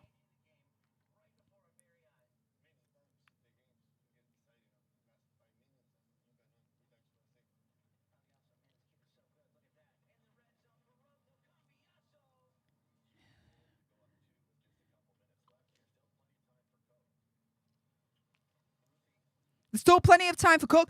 This match should be shut down by now. Those horses should be checked.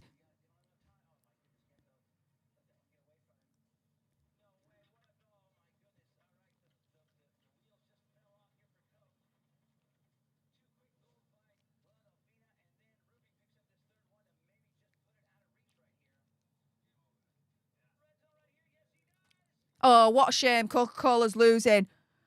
I don't care about that right now. I care about those two horses. What happened to them? Are they okay?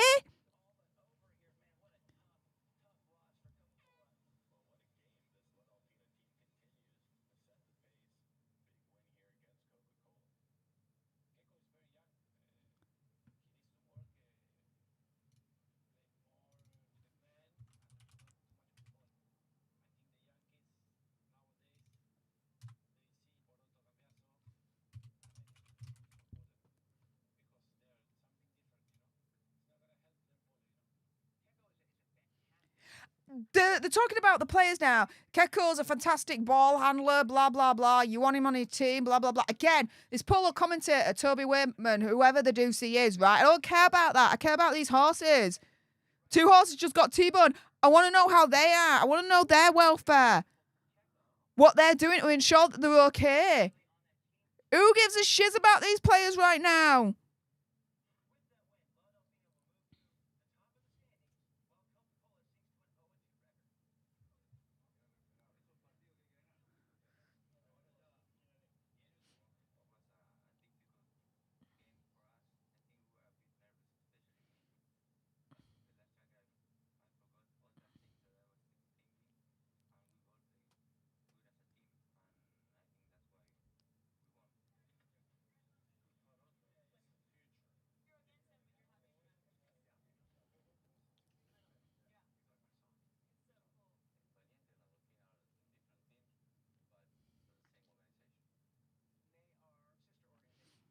I'm watching this and I'm thinking, this is boring.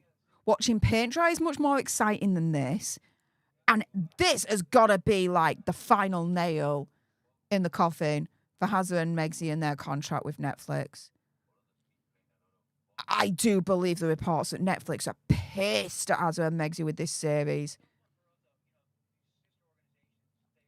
The only people that will really, really care and enjoy this series, I believe, are those that are actually in the Polo world. That actually know these people, know who they are, and actually give a shit about them. I'm not in the Polo world. I don't know them, and I don't give a shit about them. The series tries to build them up so that we get to know them and we get to have a shit about them, but this series fails at doing that for me. And the bit that I am concerned about, that I do care about, which is the welfare of these horses, none of that. None of that. I want to know how those two horses are that got T-boned in that match. It's just glossed over. It's glossed over, that's it.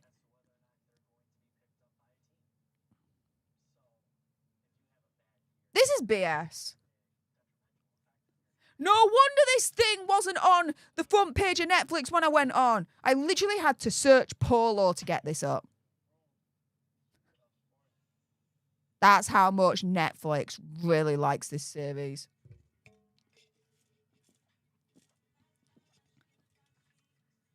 This proves how much in trouble Hazza and Megxie are with Netflix. $100 million contract, and this is what Netflix gets.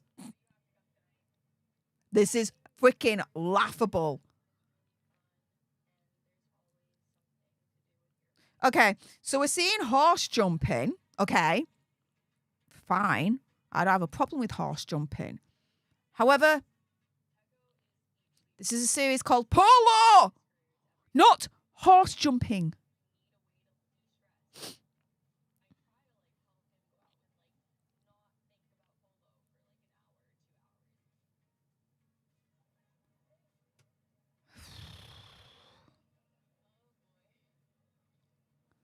I would love to know that ratio.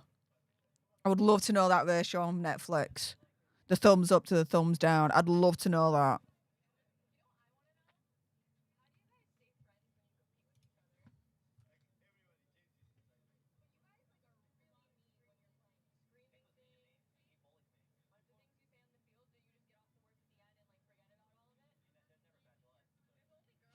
This is a planted question. So they're now, some of the Polo players and the wives, girlfriends, whatever, they're all sat around at a table and they're all talking. And one of the lasses turns around and is like, how do you guys manage to stay friends off the polo field when on polo field you're against each other? What? That's one of the girlfriends asking the polo players about that. Of course they're going to know that answer already. Why are they asking that? That was planted, that scene. That was totally scripted, in my opinion, conspiracy theory or whatever. Why would a wife or girlfriend of a polo player ask that? They would already know the answer to that thing. That was a scripted scene, I'm telling you. That was scripted. One of the producers turned around and asked one of those women to ask that question.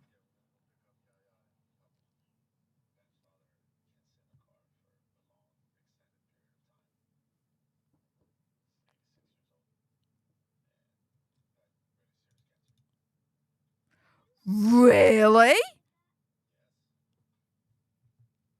Excuse me one moment.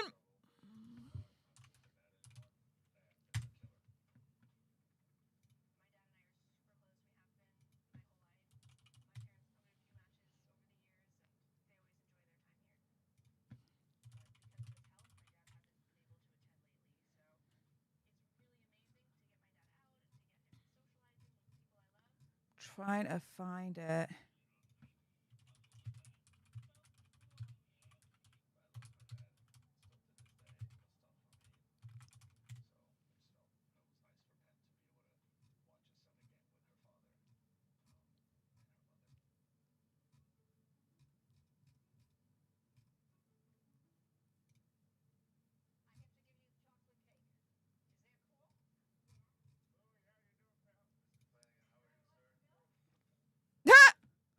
Oh my goodness, it's true. It's true. Okay. Hang on. Have a look at this, right? Polo has 2.1 out of 10 stars on IMDb. Oh, wow. Yeah, make that shiz up. That's insane.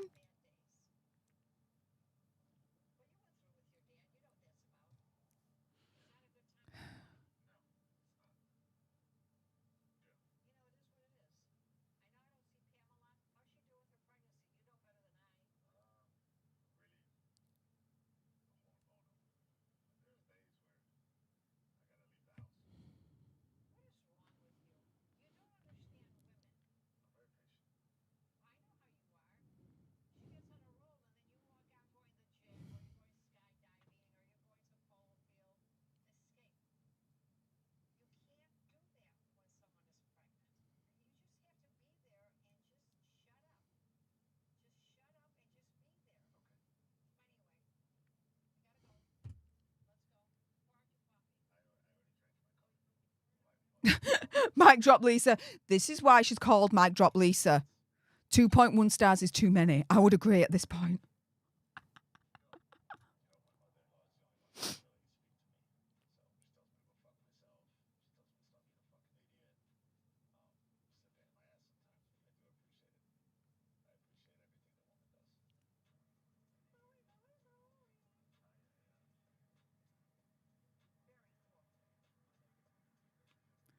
Okay, so they're flying in a helicopter.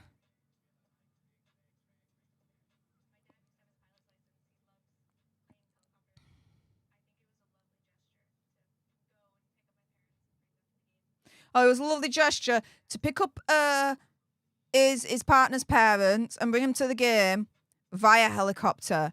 This is literally like the lifestyles of the freaking rich. Maybe not the famous, because I don't know who the hell these guys are.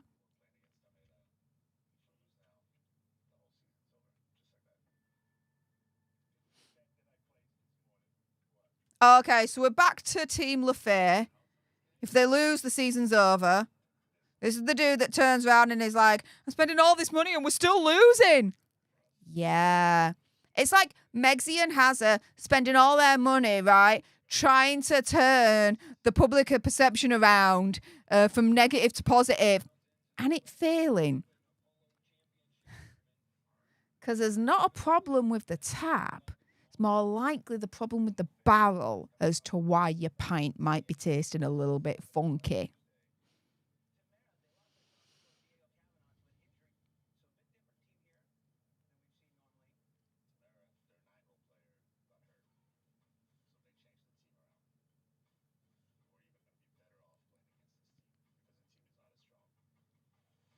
LaFay versus Tamara.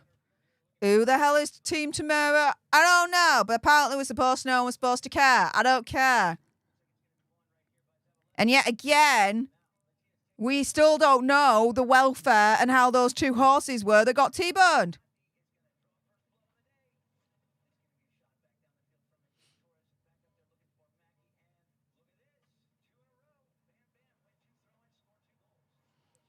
LaFay is getting trounced right now. Apparently I'm supposed to care. If anything, actually, I hope LaFay loses so I can see that dude completely freak the hell out again and whack his stick against the water cooler or something else, you know? That dude can throw a paddy, the likes of which Prince Hazard would probably be jealous. All right?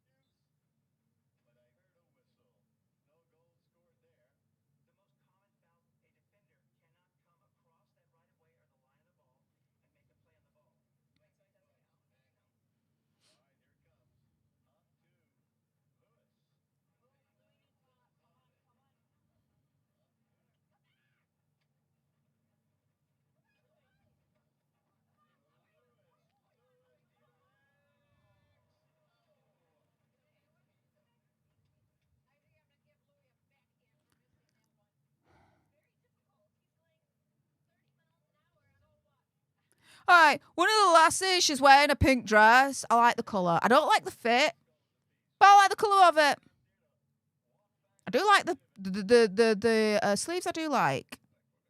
I won't get away with those sleeves. They're like bell sleeves, billowing bell sleeves. Cute. I couldn't get away with it with my stature, but you know, she pulls it off a little bit.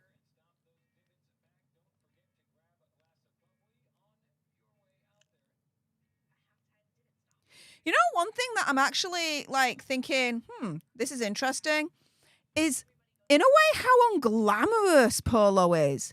Like I'm seeing all these attendees and I'm like, this looks like, I don't know. It don't look like really that as glamorous as I kind of thought it would be in a way.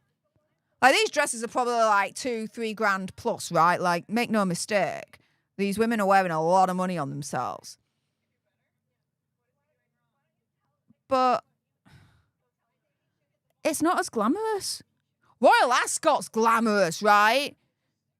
I would have thought that Polo and the attendees would aspire to be the same there, but they're not.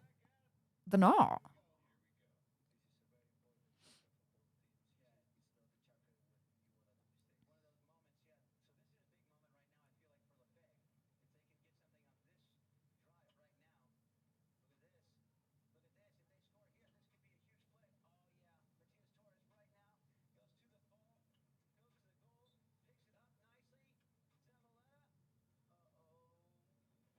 And I think LaFay just screwed up, I think.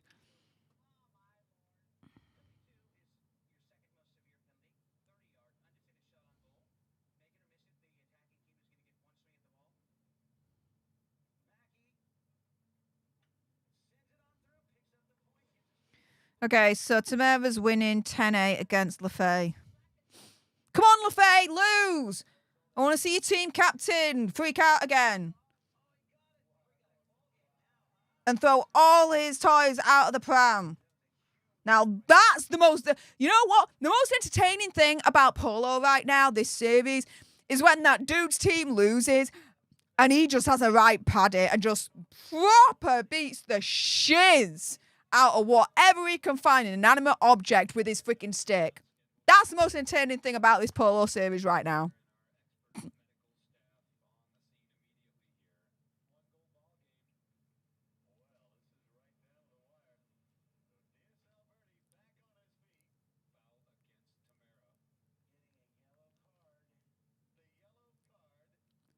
Okay, it's 11-all. LaFay, Tamara. Come on, LaFay, lose. Tamara, win. I want to see this dude freak out again.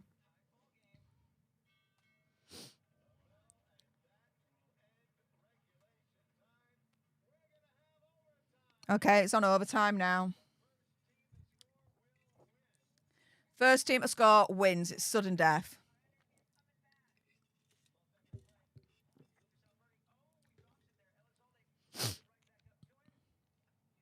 Come on, Tamara.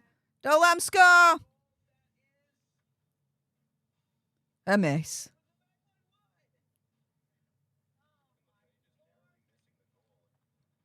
LaFay narrowly missing the goal. Dude, the goal's here, right? The ball went like there. There was no narrowly missing that goal. They're having quite a few goals at the goal line right now, in all honesty. Tamara won. Yes! Tamara won! Yes! Let's see this dude freak out now in LaFay. Okay, I'm waiting for it. I'm waiting for him to have an right paddy and use his stick again to beat the absolute shit out of another inanimate object. I want to proper see that right now. That's the bit I'm getting into. Not the actual game of Polo, right? This dude losing his shit because he lost. Like, he's not really showing a lot of sportsman-like behaviour here, right? You know, there's a dignity in losing that you're supposed to, like, present to the world when you do lose. This dude has none as far as I'm concerned.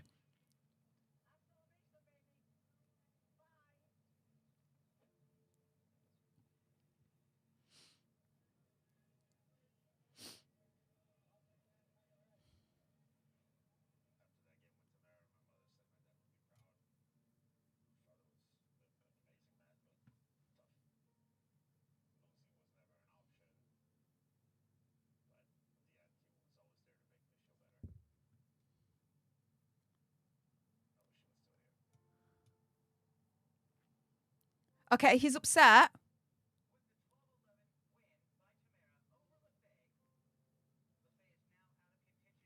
Okay, Lefay's eliminated from the US Open 2024. That dude, I'm not seeing him, like, throw an absolute wobbly and beat an inanimate object. That's a shame. It's now got boring again. I wasn't excited because I was like, oh, I want a team to win. I wasn't excited because I was like emotionally invested in that. I was excited, hoping that the fear would lose so I could see that dude lose his shit again. Oh my goodness. What the hell are my eyeballs and ear holes experiencing right now? Jan Pamela's Polo Ranch. What is this? Oh, again, we're back to swearing. If you really get offended by swearing, this series is definitely not the one for you. Definitely not family friendly for younger ears to be hearing any of this. Let's put it that way.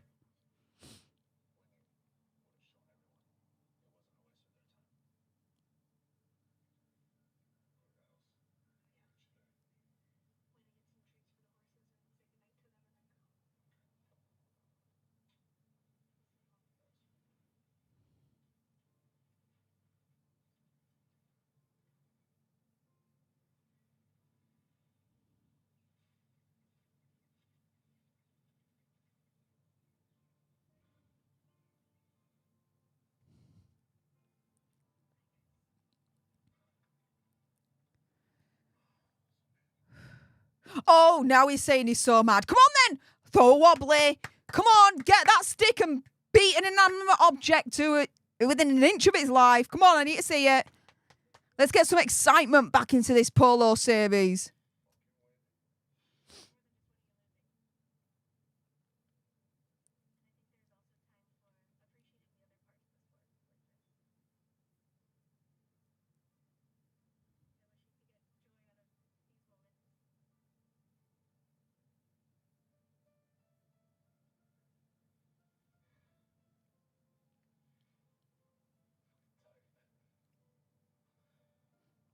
Come on, get angry. I need to see Polo Hulk. There you go. His name now is Polo Hulk. Okay, done. I want to see Polo Hulk lose his shit again. I don't think that's going to happen though.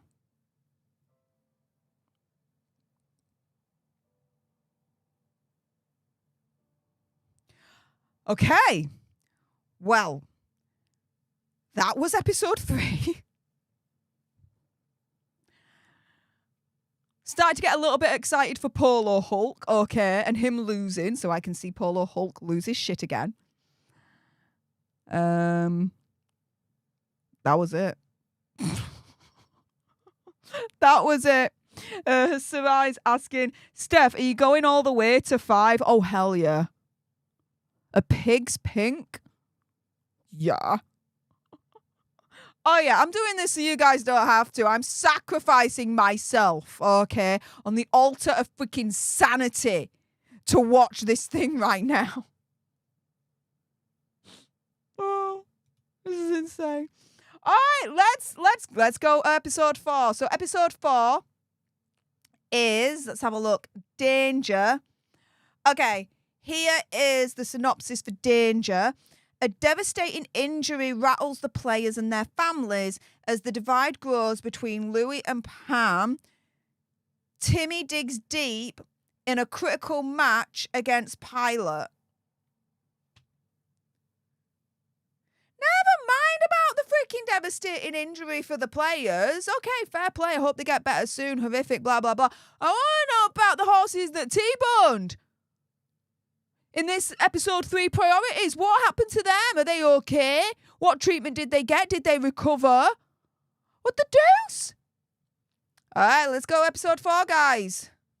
We are now officially over halfway through this nightmare. Will it ever end?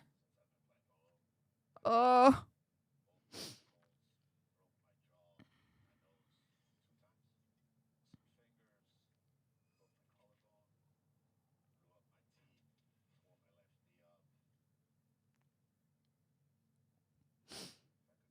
Oh, I'm doing this for you guys. I really am. I'm so tempted to be like, I'm done, goodbye, and end this stream. I really, really am. Like, you have no idea. Oh. Guys, make this worth it for me, please. Words of encouragement and support, please. I need that right now.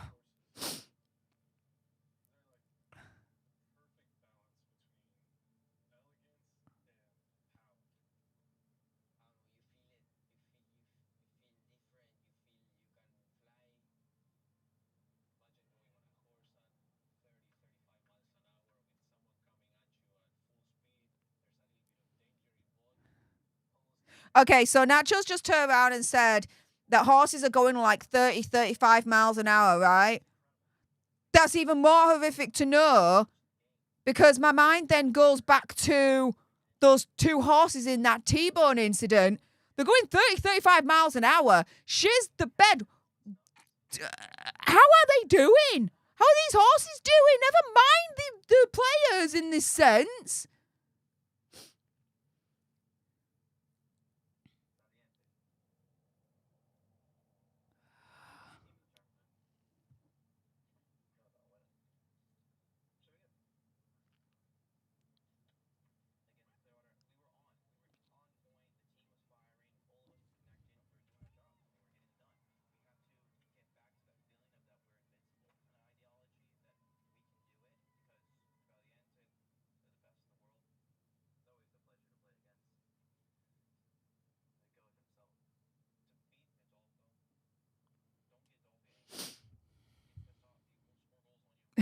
Here we go.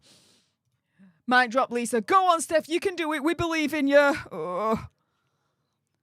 This is even more mentally difficult to get through than my freaking half marathon 2 months ago now. Like, I was really, really glad when that half marathon was finished and done.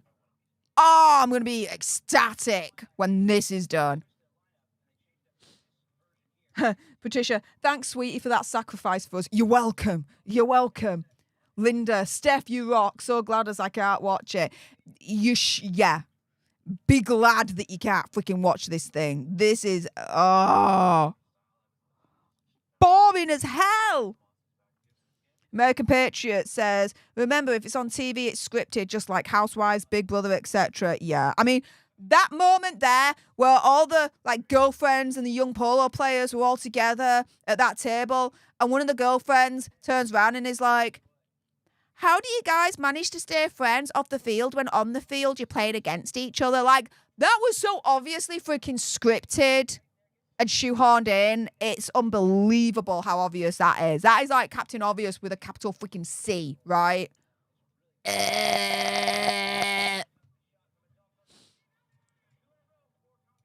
Glenna says, we're only on 3. No. We're now starting episode 4. We're on the penultimate episode. We are so close now to the finale. I can freaking smell it.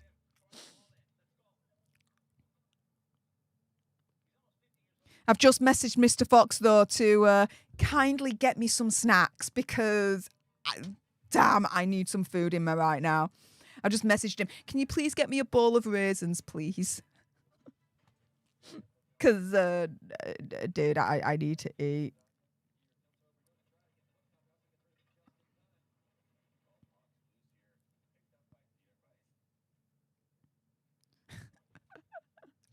Linda's like praying for you, Steph. I need it.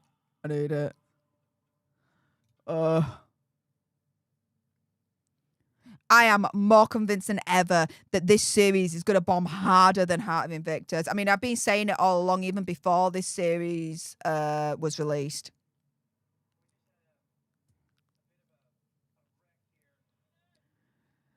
Okay, so one of the players has fallen off. The ambulance is rushing over. There was a collision. When the player went down, he hit his head hard. The horse is okay. Ambulance is coming and probably a helicopter too. Hope the dude's all right. But just as they're focusing on this, and the injury to the player and how the player's doing. Why didn't they do the same for the horses in episode 3?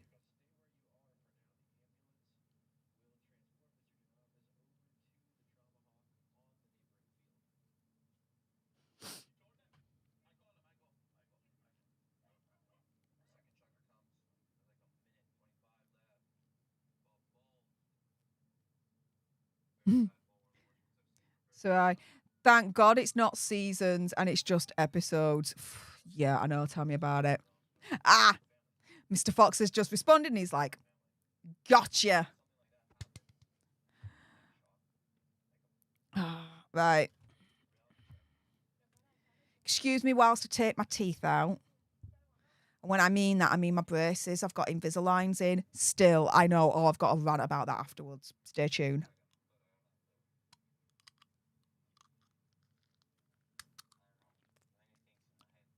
There we go. My braces.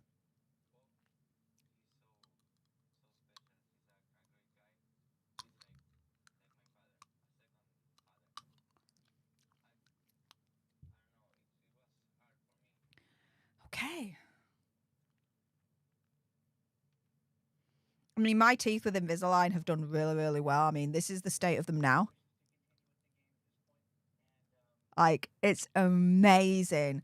Like, this canine is pretty much all the way in now. It was really out. It's all the way in. This canine here was really out. It was like even more further out. And it's moved mountains. Really, it really has. Ah. Thank you, Mr. Fox. No, thank you.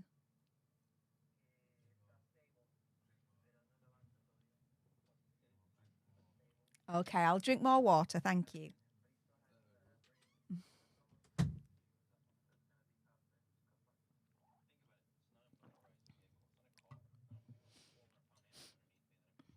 Yeah, exactly. The horse ain't a motor. It's not a vehicle. It's not a car. It's a living thing. So why wasn't there this focus on the two horses that were in that T-bone incident? Oh, definitely needed those raisins. Oh, Linda says, looking great, Steph. Yeah, I did my weigh-in though today at my local Slimming World. I put on 2 pounds. I know why, it's fair enough. All my decisions, I do not regret a thing. But yeah, I'm going to make a very, very conscious effort this week to lose weight. It's very rare on my weigh-ins that it shows that I've gained weight, to be fair. I've been really, really good on the programme, in all honesty.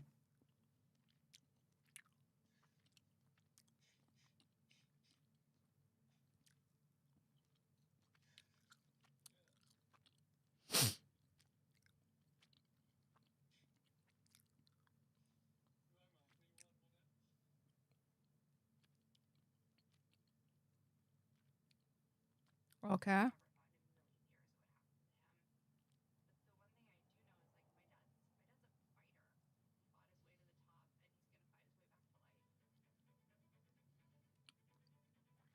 Seems like this player dude is in a really bad way, a really bad shape.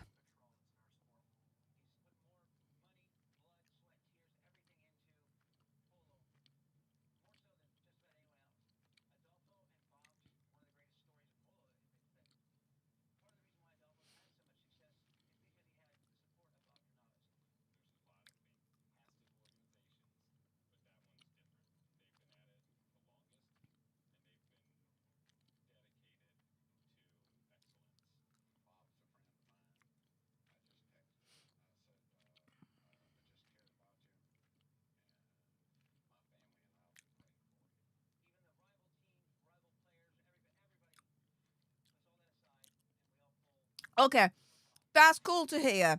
I call the rival teams, rival players. They put the rivalry aside for this Polo dude that's in hospital right now. It's good that they all pull together and they're united when the shit hits the fan.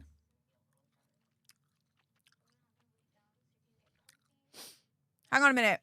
They go from this dude is screwed, hopefully he can make it, to let's now see the baby scan for one of the Polo wives that's pregnant.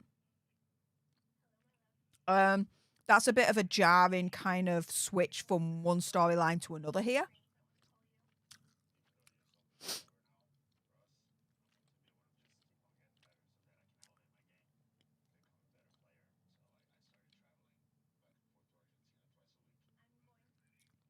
Okay, so this dude is traveling back and forth to Argentina twice a week because he lost, and he's trying to do better now or something.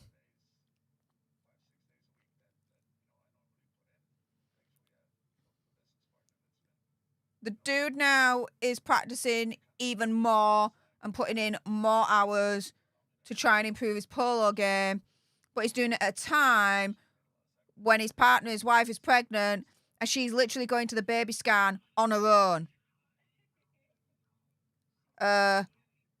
One episode 3 called Priorities or something?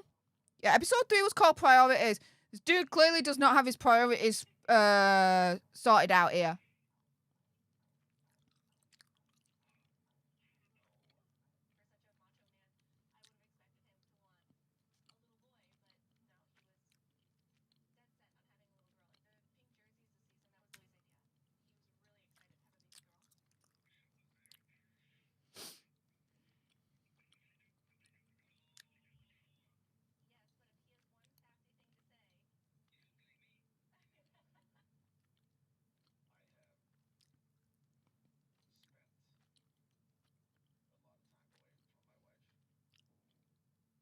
Captain Obvious statement of the year. I've spent a lot of time away from my wife. Yeah, he says that as it's cutting towards his wife doing a baby scan, and he ain't even physically there for it. Hubby of the year. Yeah, might drop Lisa. Definitely hubby of the year. If I were pregnant and I was with the dude, right? And he didn't come to baby scan. What the frick? You drop everything for that. It's literally you seeing your baby for the first time.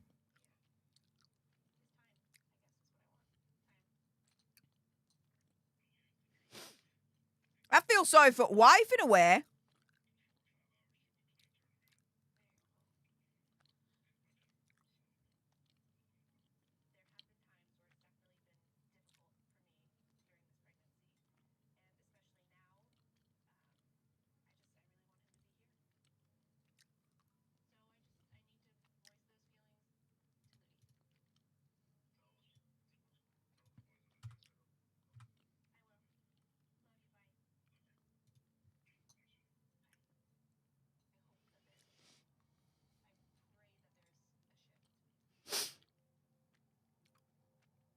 The wife literally is turning around and saying, I want his time. I hope there's a shift. I pray there's a shift. That marriage is going to break up. They're headed for divorce. I'm telling you. If that dude does not book his ideas up and actually give his wife time and actually be there for her physically, she's going to be divorcing his backside. I'm telling you. There's dedication to the sport. I get that. But not at the little freaking expense of your family and your loved ones and your unborn child.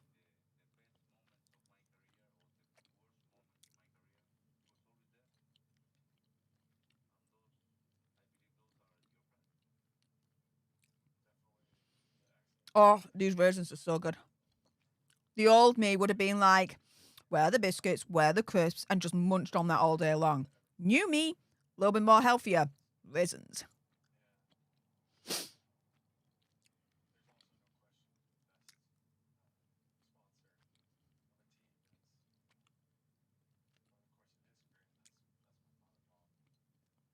Okay, we're back to, I think, the polo player that is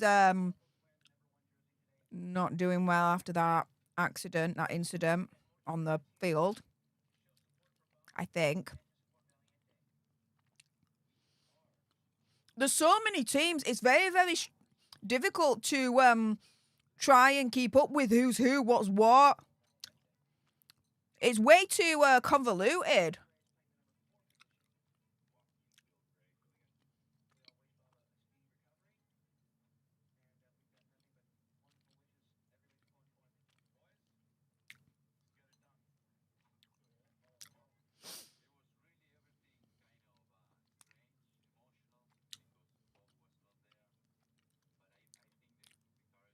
We're now a third of the way into episode 4 Danger. And still, apart from that blink and you'll miss it moment right at the beginning of episode 1, no sign of Hazza and Megsy. Again, I can see why the reports came out that allegedly Netflix is pissed at Hazza for this. He's hardly in it.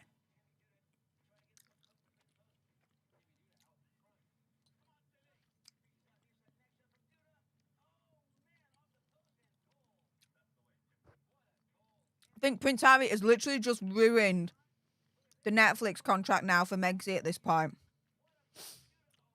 Because you've got 2 duds, essentially, from Prince Hazza's projects. The Heart of Invictus one. And now this, Polo.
I'm watching this Polo game. And I'm literally like, I'm more interested in what I'm freaking eating. These bowl of raisins is much more exciting than this Polo series. Actually, that's a question in the chat for you guys. And if you made it this far on the replay, bloody hell, you guys deserve a medal at this point. What do you think is more exciting than this series called Polo?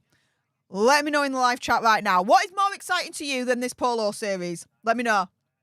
For me, this is bowl of raisins right now.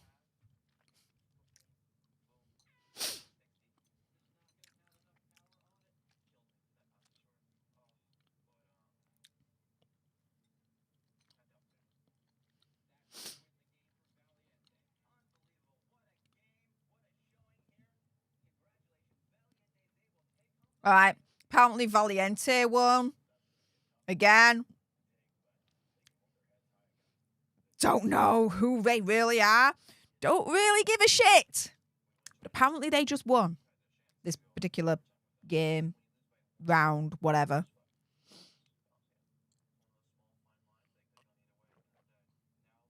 Okay. Your answers are coming through. Here we go. What to you is what is to you much more exciting and interesting than this Polo series right now? Here we go. Sarge says my dogs, of course. Georgie and Olivia all day long. They would be the answer to anything there. Linda Glass says eating glass. Yeah, I can see that. Mike Drop Lisa cutting me toenails. I need to cut mine actually. Thanks for reminding me. Maybe that was too much information. Screw it. You guys know. Sarai says, my rants. Hey! Wendy Marino says, anything else? Sarge says, scratching me butt. Yeah, good scratch. I like a good butt scratch. Do you know what I mean? Myself doing it to myself. Does that make sense? There you go. I like a good butt scratch. There you go. That's out there in the internet as well. Have fun with that. Farting. Yes! Natural bodily function. There you go. Tune the news, hey Uptune, Law and Order SVU. Una Pecora says, you are going to sleep well after you are done. Either I'm going to sleep well or I'm going to have freaking nightmares from this thing. I'm not going to get these like 4 or 5 hours back in my life. It's just not going to happen. Wow. Wendy's asking, loving the nails, Steph, do you go to a salon? I'm doing my nails tomorrow, home salon per se. Yeah, so my nails, I do get them done at a salon. Interesting, funny story about that. I went last week. Was it the week before? Last time I went, I was like, right, take them off and put them back on. As in, take off all the shellac and everything and the gel and whatnot, and then put them back on. The lady misunderstood somehow what I meant by that, and she started to literally clip my nails. My nails were longer than this, right? She started to clip my nails. I'm like, sorry, what the hell are you doing to my nails right now? She's like, take them off and put them back on. She thought my nails were fake. My nails were that long. She thought they were fake nails. They're not fake. So yeah, great story about that one. There's literally nothing to literally clip off. Next time I come to her, I'm like, take off and put back on. There's nothing to clip anyway now, so she should know. She should know what I mean by that.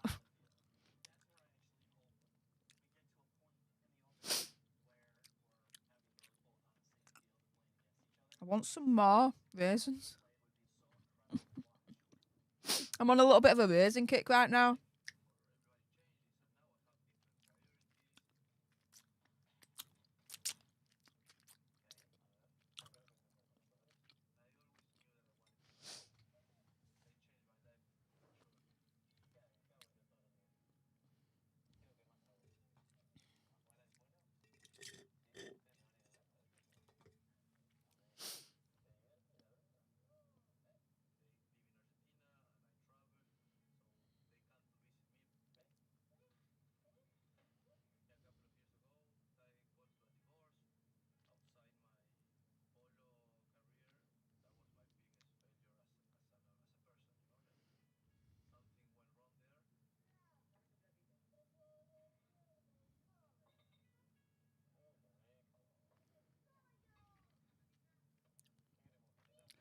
Okay, so we're now at another polo player's house and with their family. I have no idea again who he is, his importance, which team he plays for, anything like that. It's just all over the place. I can't keep up with this shit.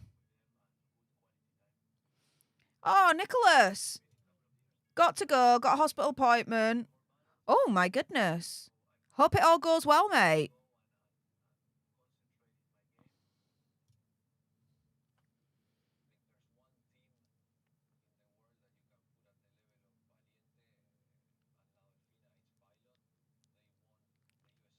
Okay. So they're now focusing on this team called Pilot. They've won the US Open like 3 or 4 times, apparently.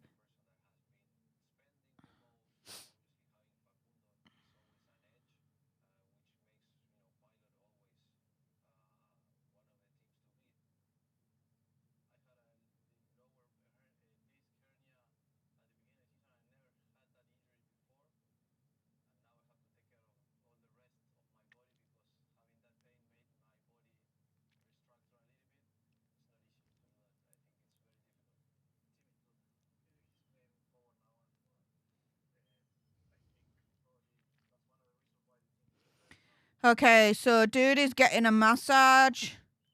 Oh, he's using one of those massage guns. Oh my goodness. When I was in Florida, Orlando, I was at Icon Park or something like that. And oh my goodness, I went to this oxygen tank bar thing. And I tried the oxygen thing and it was all right, whatever. But as I was doing the oxygen, part of the package that it came with it was a massage. I was like, oh, all right. But it was this like massage gun, and it was like with this ball at the end, like proper powers into you. And I was having that done to me. I'm like, oh my goodness, this is like one of the best inventions ever. And I just saw it again, and it always, whenever I see that contraption now, it always takes me back to that moment of that oxygen bar in Orlando, Icon Park, and it was just like, oh my goodness. I think it was Icon Park. Anyway, that basically, so cool. So cool. If you've got back issues and you like massages, those like massage guns with the black ball at the end or whatever, get that. It's amazing, I'm telling you.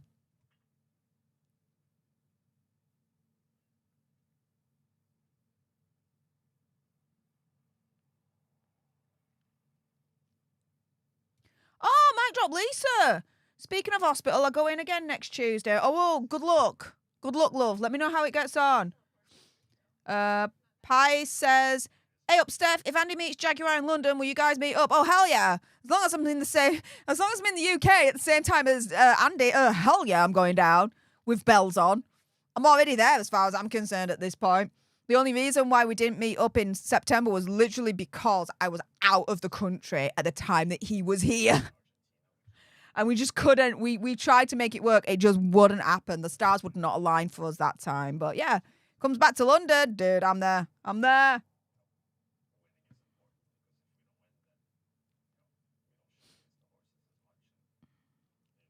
Okay, I'm going to put my teeth back in now. My braces.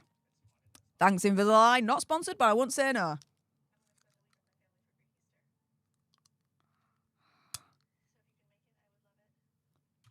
It's just the fiddly bit of actually getting them back in, you know?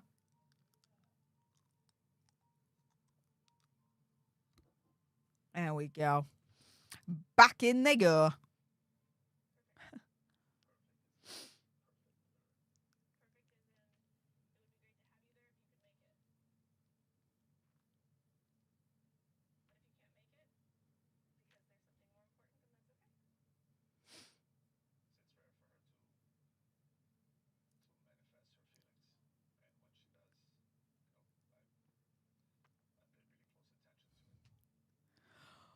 Boring.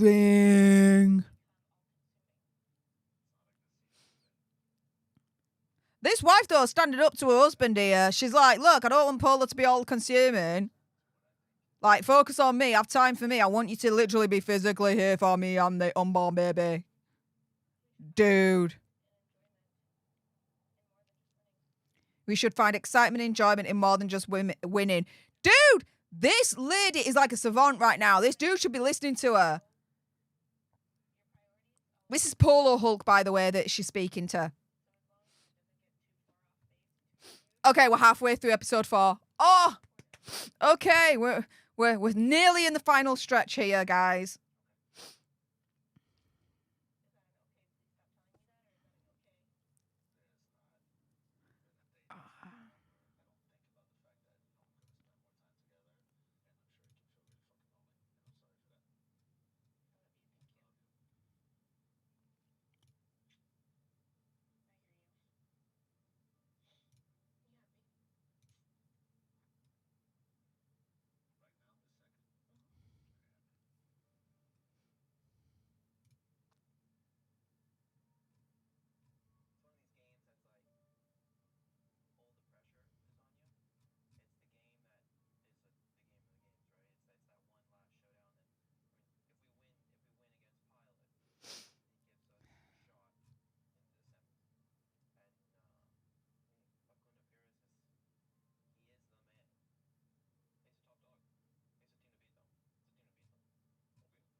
Might drop Lisa, and now the end is near.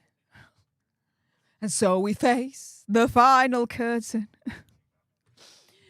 Toon asks Steph where you're located. Dude. Yorkshire.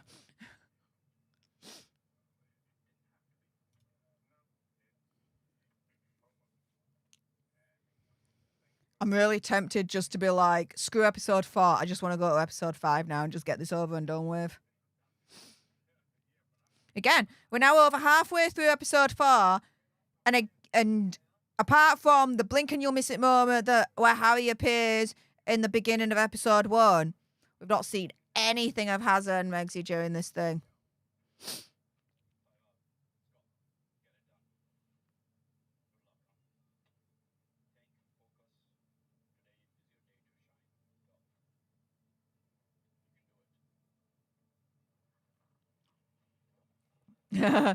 Toonie's like, blind. Thank you. You're welcome.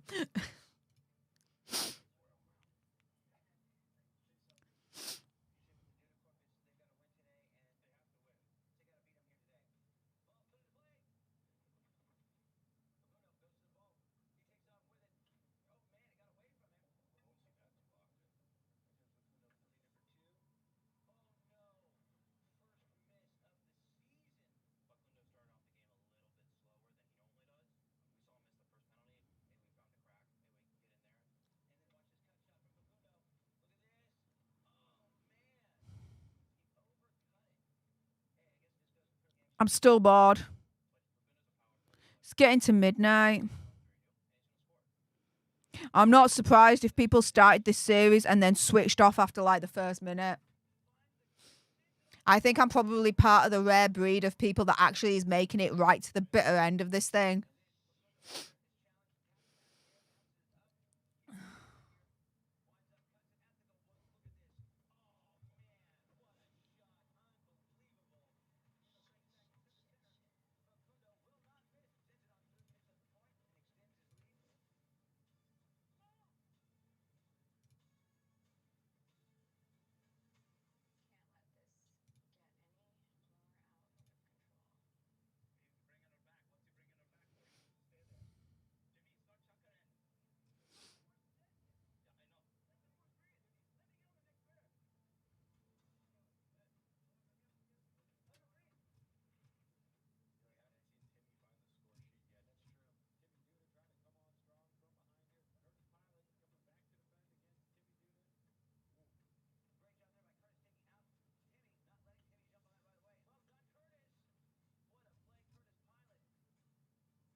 Ugh. Did she? I'm not surprised. My brain is quite literally shutting off at this point. I mean, we're getting to midnight here in Yorkshire, and yeah, my brain is literally shutting off. I'm not surprised if Angela Levin actually fell asleep watching this thing. That is good, actually. You know, guys, if you're suffering from insomnia and you find it difficult to get to sleep, literally put on Polo on Netflix. Within 2 minutes, you're zonked out, I'm telling you. It's better than freaking Xanax, all right? Polo, better than Xanax. Now, that's some branding I can get behind on. Mic drop Lisa says, yep, she said so when she was on Dan Wooten. Oh, okay. All right.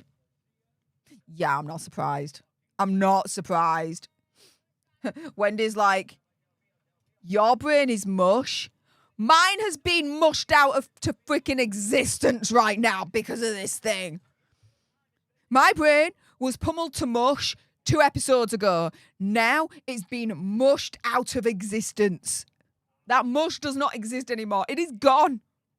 It's powdered. It's gone. It's evaporated. It's in the ether. Game freaking over.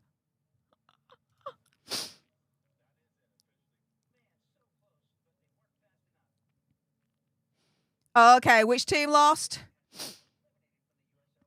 Okay, so Team Dutter's been eliminated. Who won? It was that young kid that's part of Team Dutter that lost. Okay. Who won? See, I didn't know who they played against. I didn't even know Team Dutter were playing. This is how much of an interest I've got in this thing right now. And how much I know what's going on in here, which is literally 0.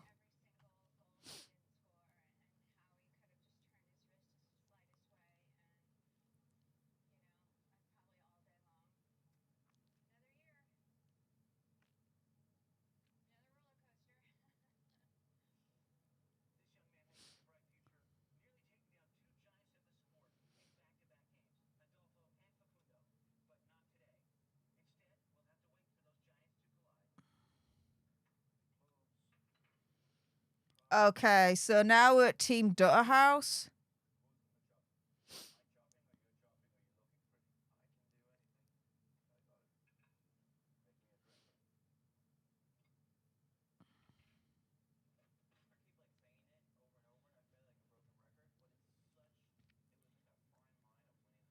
Ugh.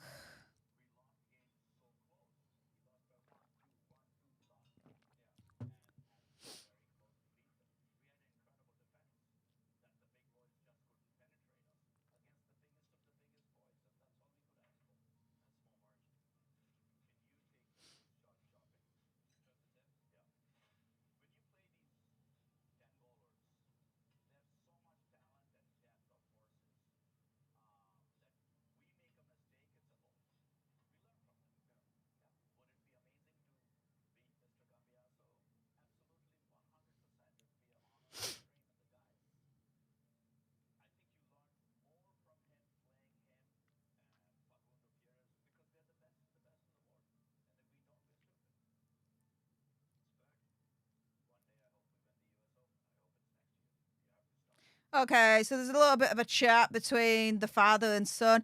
This all, again, seems very, very scripted. I hope we win next year. We've lost by only a couple of points, blah, blah, blah.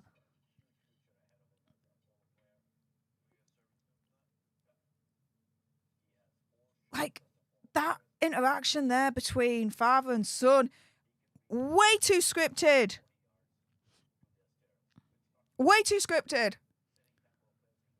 I do feel like a lot of these scenes that we're seeing here in this series is proper staged, set up.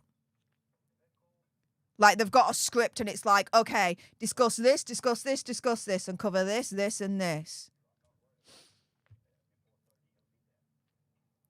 I mean, I understand certain parts that do need to be scripted, as in, okay, so the producer will turn around and be like, okay, can you just explain to the audience how Polo works, what the rules of Polo are? I get that, right? But when you are, allegedly, scripting interaction between a father and son, yeah, you're going a little bit too far. Might drop Lisa. Call him Mr. Fox. Steph needs more raisins and water. If he's watching, hi.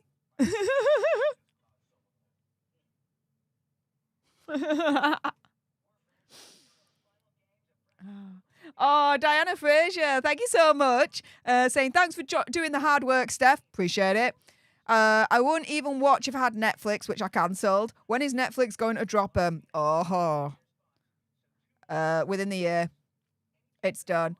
This Polo series, to me, is like the final nail in the coffin for their contract.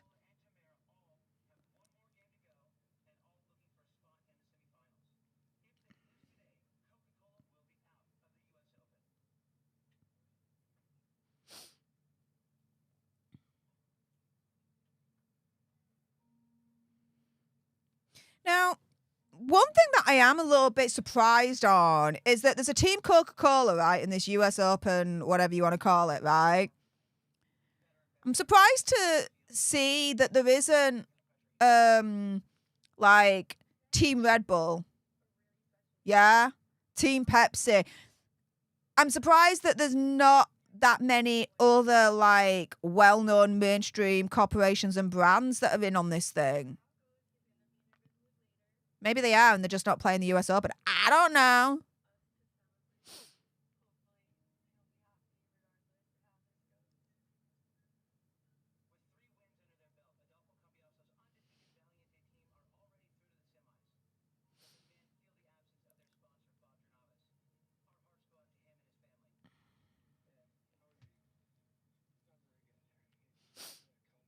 Okay, right, I'm pausing this right now. Prince Harry has just entered the scene in episode 4, about nearly 40 minutes in, okay? And the first thing that we see Hazza do is go up to Team Valiente and ask them how that Polo player is doing who fell on off his horse, I believe on his head. And the dude is turning around and responding back to Hazza saying he's not in a very good way. That's the first proper introduction to Hazza in this Polo series. Trying to pull on our heartstrings, being like, I really, really care. I care about this sport and I care about the people and players of this sport. So the first introduction of me into this series is to ask the team how their player is, who has suffered a very, very tragic and very, very horrific fall. And he's in hospital right now going through the wars. Manipulative. Right? Don't think I did not catch that manipulative BS right there. Okay, we're going to play this. Here we go.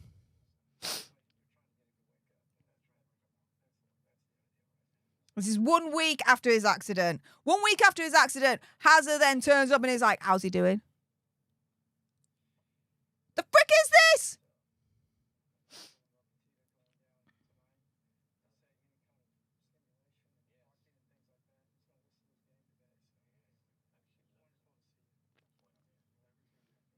Oh, and of course Hazard's going to appear with his best mate Nachos by his side.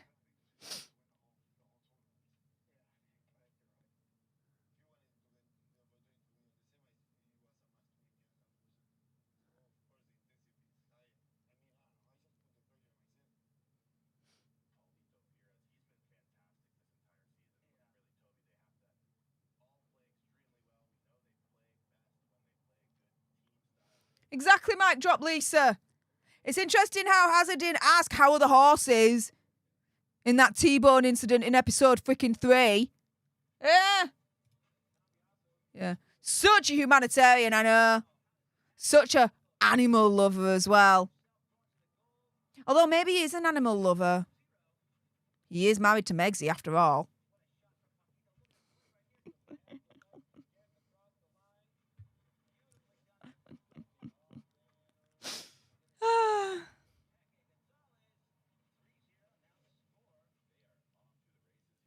Okay, so Team Valiente is beating Coca-Cola. I believe Team Valiente is the team behind the dude that's now in hospital.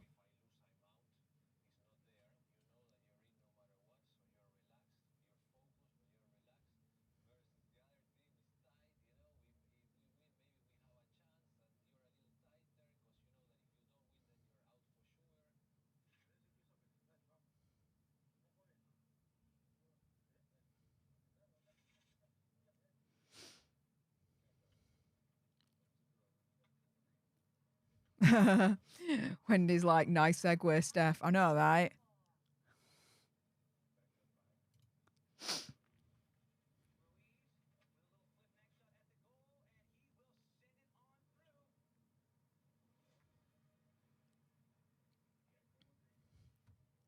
Like, I just want to fast forward at this point and just find out who wins.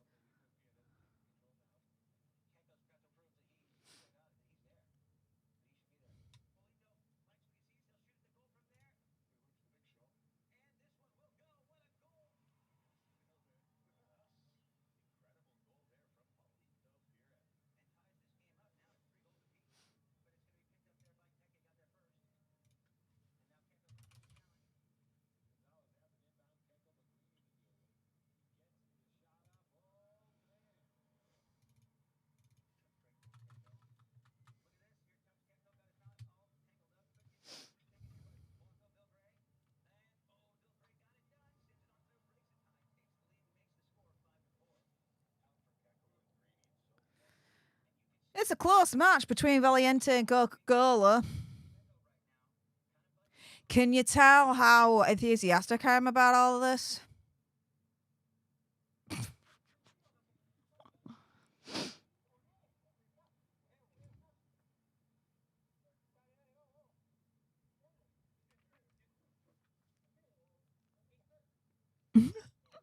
Mic drop, Lisa says, hang on a minute, where are you?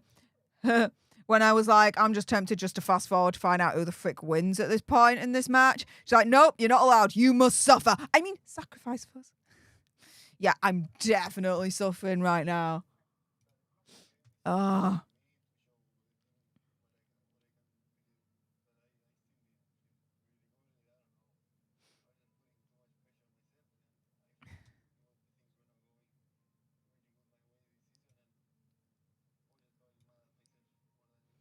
I've literally been here now watching this mess for now 3 hours and 10 freaking minutes. Please show your appreciation any which way you how. Bleh. See, my brain is definitely just gone now. It's not even turned to mush. It's just evaporated. The mush is gone. Let me say that again. Please show your appreciation any which way you can for my sacrifice that I am doing for you guys at the moment. Watching this bullshit so you guys don't have to. For the past 3 hours and 10 minutes. Oh my goodness, time goes by so slowly when you are literally being tortured, both visually and audibly. No wonder this series ain't being advertised on the freaking front page of Netflix. That I literally had to go into the search bar to literally go, Polo, please. And then it came up.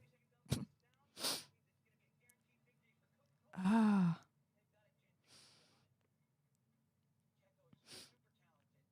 Oh, I see you, Wendy. Wendy's just shown her appreciation the way that she can, gifting one leadership to one of you lucky lots out there. So everyone say, hey, up to our newest leader, courtesy of Wendy Marino. Appreciate your face. Anyone else can show their appreciation for me literally sacrificing myself on the altar of sanity right now watching this bullshit for you guys. Let's see who else can do that. Here we go. Mic drop, Lisa. Thank you so much for showing your appreciation to the proceedings the way that you can. £2 sugar bucks are my favourite. The Ginger Doggy Fine Arts moment. I definitely need this little pick-me-up right now. The Ginger Doggy Fine Arts moment always makes me smile. So thank you so much for that lovely, lovely little pick-me-up there. I appreciate it.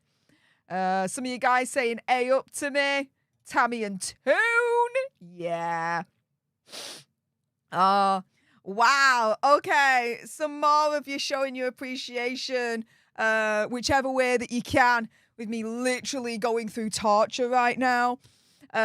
Wow. Sarge in the chat. Thank you so much for that amazing $50 sugar bucks. And wow, it's the Ginger Doggy saying, you're amazing. You're amazing. Well, thank you so much, Sarge. I appreciate that.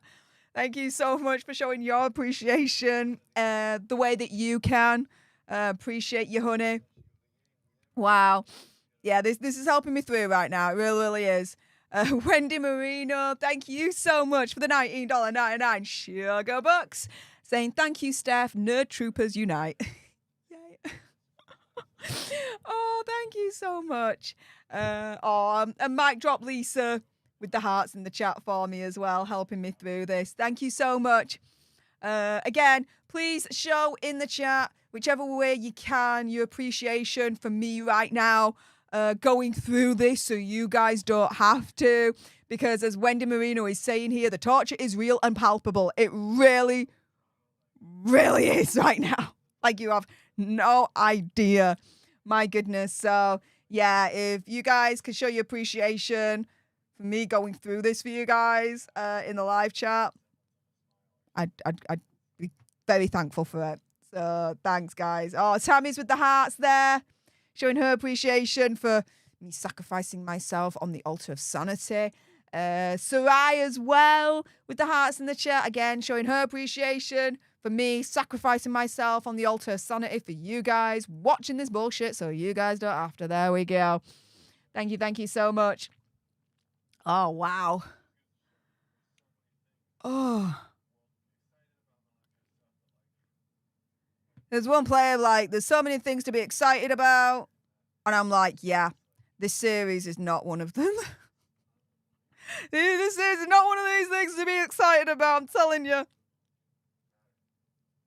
If there was a literal, like, world premiere at, like, the Chinese Theatre or Trafalgar Square, right? Of this thing, no one would be going to it. It'd be freaking dead. It'd be crickets, right? Okay. So that was episode 4. So we're now on episode 5, the final.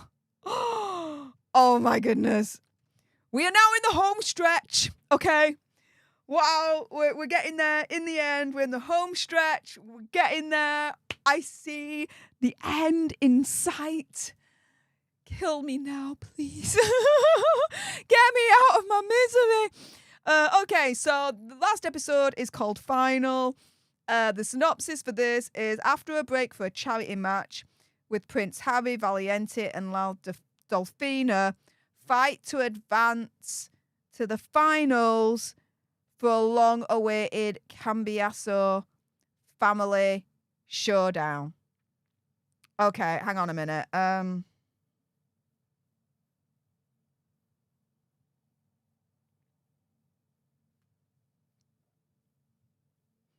Okay. So, yeah, okay. We're in the final home stretch on this, guys. There was a light at the end of the tunnel, Wendy. Yes, let's go.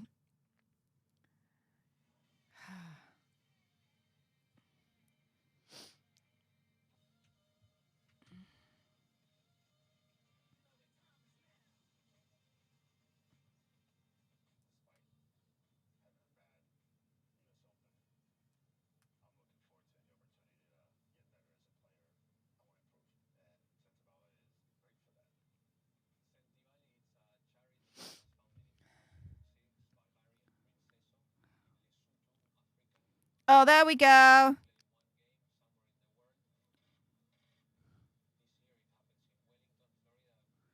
Here we go. Megsy's in this. First sight of Megsy, episode 5, the final. In the first couple of minutes, she's there.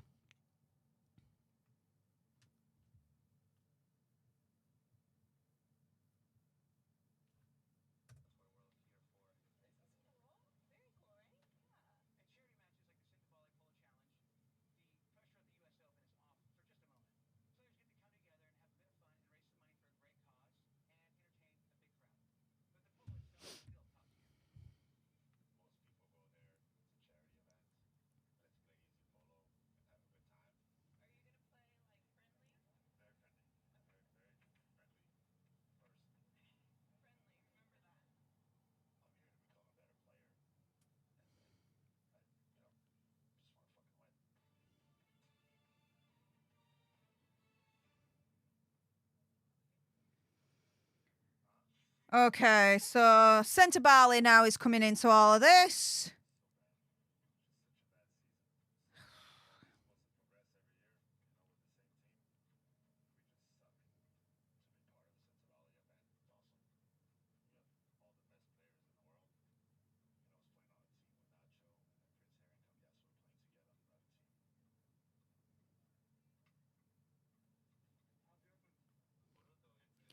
Oh, it looks like we're gonna be seeing Hazza now play polo. I wonder if the horse that he rides ends up dead, like the one that happened like 14, 15 years ago. Just asking for a friend.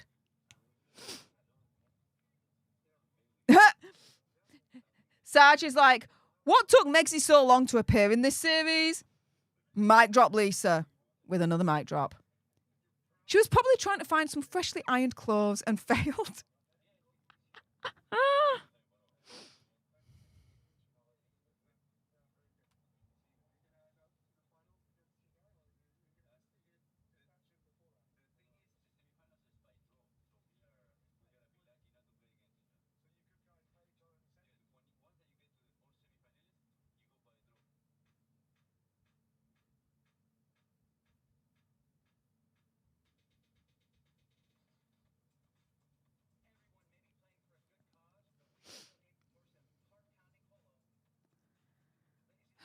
Okay, it looks like there's like 4 teams or something.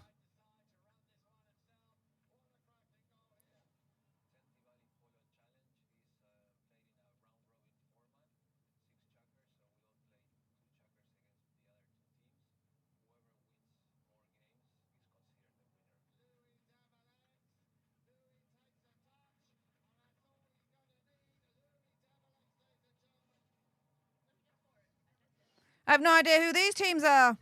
They're just shoehorned in. Oh, by the way, we're now gonna. This is the thing, right? They focus all the series, right, on this US Open, and at the end, shoehorn in this Centre Barley match without any mention of it prior to this final episode. Who did the editing on this thing? They need to be sacked and fired straight away. What the frick? I don't care about this.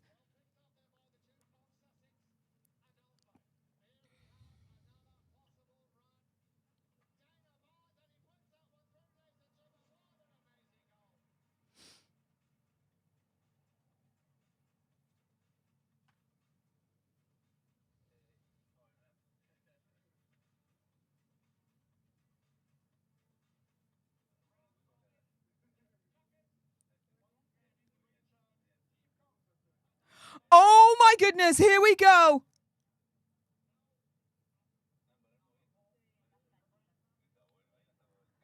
Okay, we're now seeing. Hang on a minute. I need to rewind that. Okay, we're now seeing Megsy try and speak her famous fluent Spanish, right? Okay, I'm just going to rewind that back because some of it don't make sense here with what she's saying. Hang on. Hang on.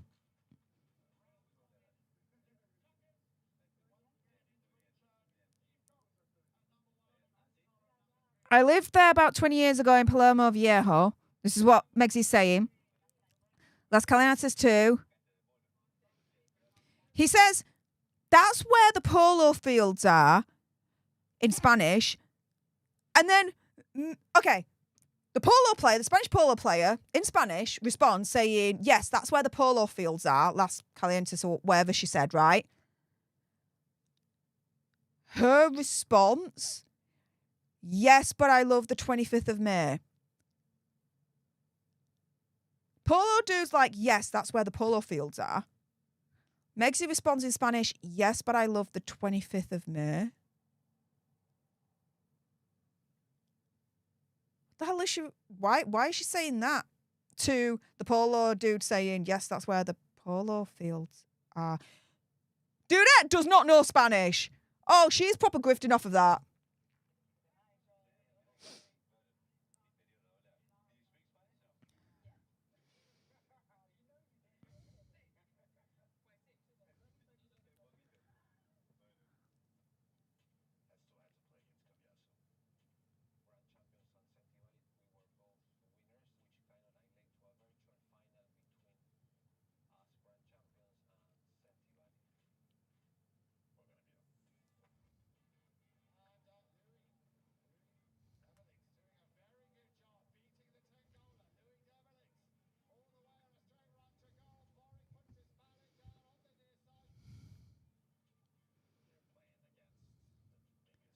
Megzy just proved in that moment that she cannot speak any Spanish whatsoever.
Okay, so Prince Harry's team won. Megzy presents the trophy. She's then in the middle of it all in the picture because she has to be in the middle of it all. Oh, here we go.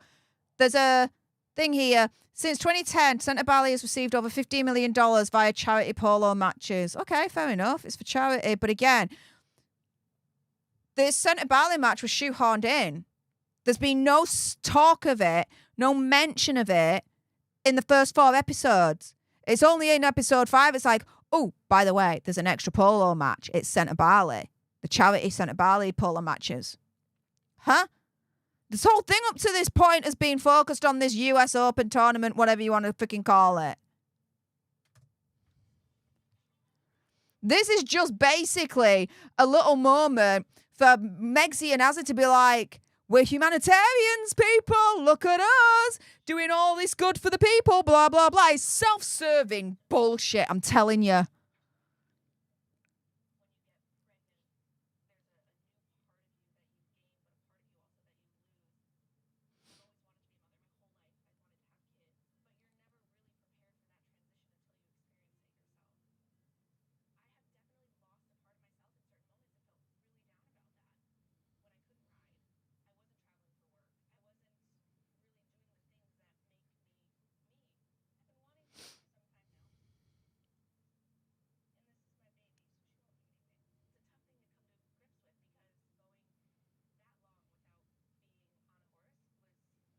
Okay, so the wife of the Polo Hulk is moaning that she hasn't been on a horse for so long. And I'm supposed to care why. Why am I supposed to care that?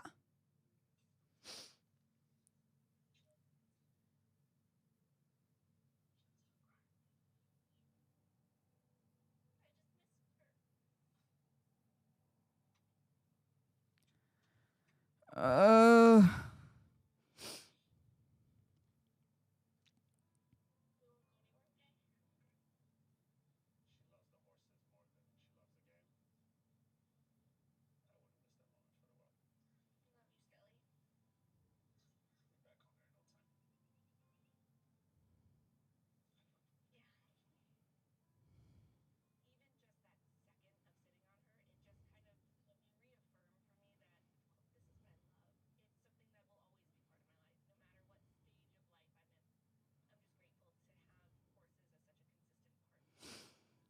Oh, she's grateful to have horses as a consistent part of her life, yet misses them. Huh? Do that. Get your story straight.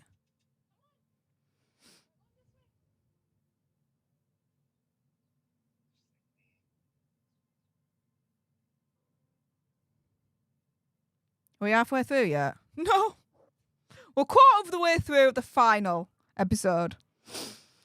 Oh.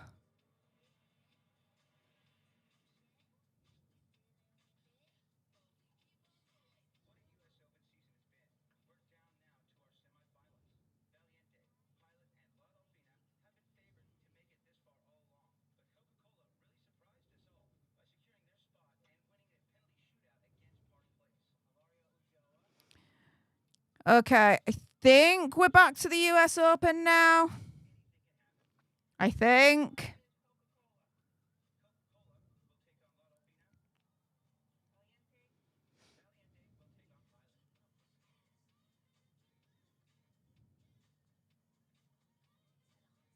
I wonder where they make the money in all of this. I really do. I wonder. This isn't mainstream. It's not a popular mainstream sport. How is there still money in this? Where does the sport of polo make their money from to maintain all of this? Wendy Marino, how many hours of sleep do you get, Steph? 8 to 10 hours?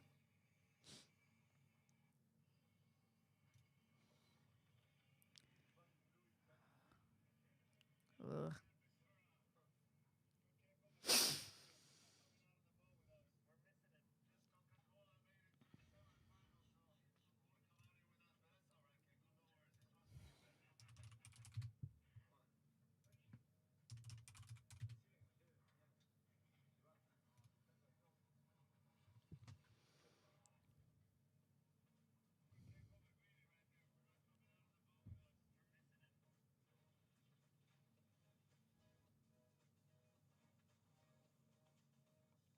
You know what?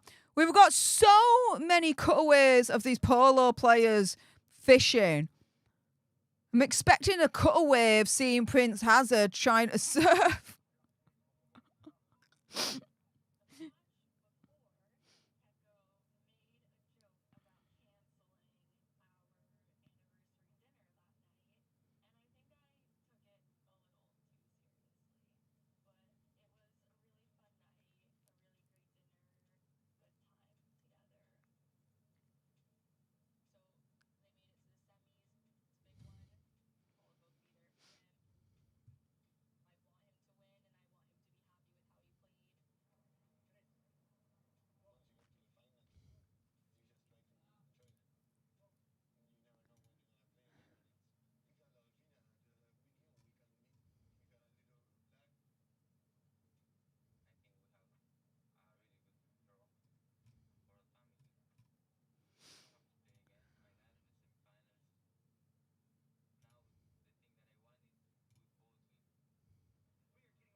Yeah. I'm bored shitless of this thing.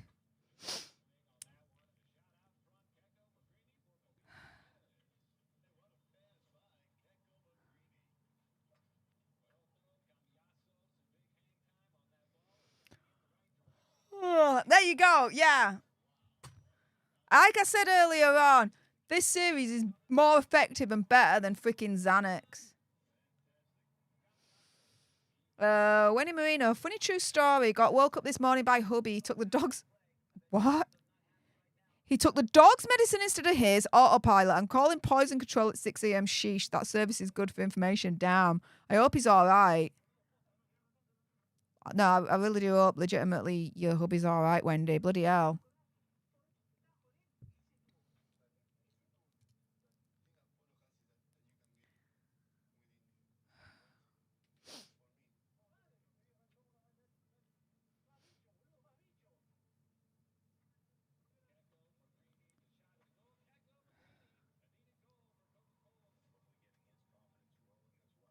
Yeah.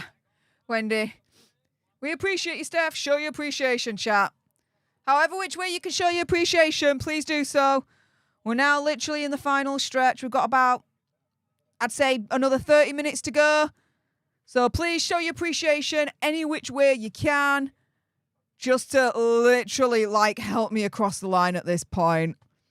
Because, oh my goodness, I am ready to literally pack up and quit this thing right now.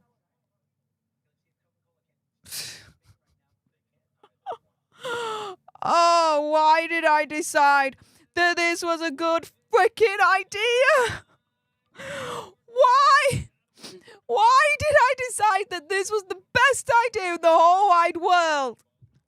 To literally stream myself watching this bullshit. Oh my goodness. Maybe, Wendy, maybe I need to call poison control after watching this thing, because I definitely feel like I've been poisoned at this point. Like my eyeballs and ear holes, they've definitely been poisoned. Like Polo poisoned. There you go. Poisoned by Polo. There you go. If you want to show your appreciation in chat with me being poisoned by Polo, any which way you can, go nuts, because I'll need it right now. Wendy says he's fine. It's kind of comical now. Oh, I'm glad he's fine now. Here we go. Bit of appreciation from you guys. Thank you so much. Dawn Rag says, where's the animal rights activist? Sounds worse than the Grand National Step. It is. It really, really is. And even though there was a lot of focus on the polo player that fell over off his horse, and did a heck of a lot of damage to himself. Fair play, right? In episode 3, there's 2 horses that get into a T-bone accident. No mention of how the horses were afterwards. They carry on with the freaking game. So yeah, where are the animal rights activists on this one? This is nuts. Becca says, Steph, let's go. You lasted a lot longer than most. You can do this. I mean, I've got this far now. I gotta stay to the end. I've really gotta stay until the end. Sarge says, Steph, get Mr. Fox to massage your temples. Yes. Massages afterwards, yes. Oh my goodness. I just need to relax and unwind after this bullshit. Wow, mentally I'm drained from this. Elizabeth is like, is this still live? Kill me now, please. Yes. Over 3.5 hours in, this is still live, yes. Great title for the stream, Poisoned by Polo. Yes! Do you know what? There we go. Watch. Hang on.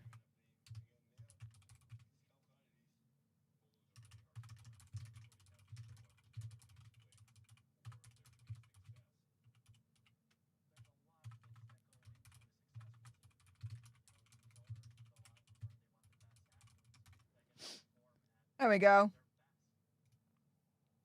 Thanks, Linda. I've just changed my title again for this stream. Watch Steph the Alter Nerd get poisoned by Meghan Markle's Polo series. There you go.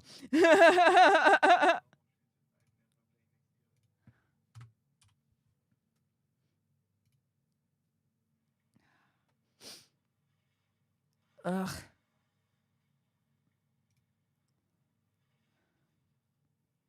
Okay, so we're now seeing a polo player and his lass at the pool.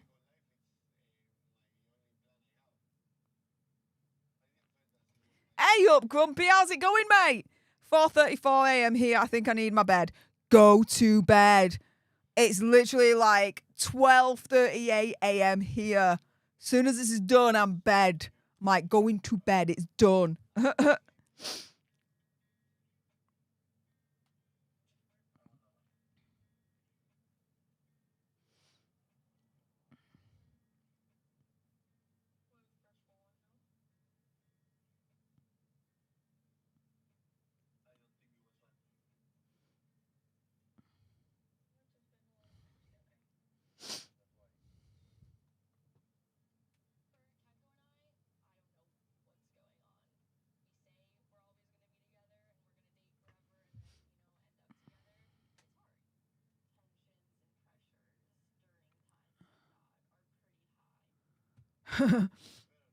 Linda's like, you on the home stretch now? I love that title, Steph. Rebecca Riley's like, come on, Steph, 12:38 a.m. I'm off for a corner to keep me awake. Not long now. Yeah. It's not long now. I think I've got about 25 minutes left of this thing.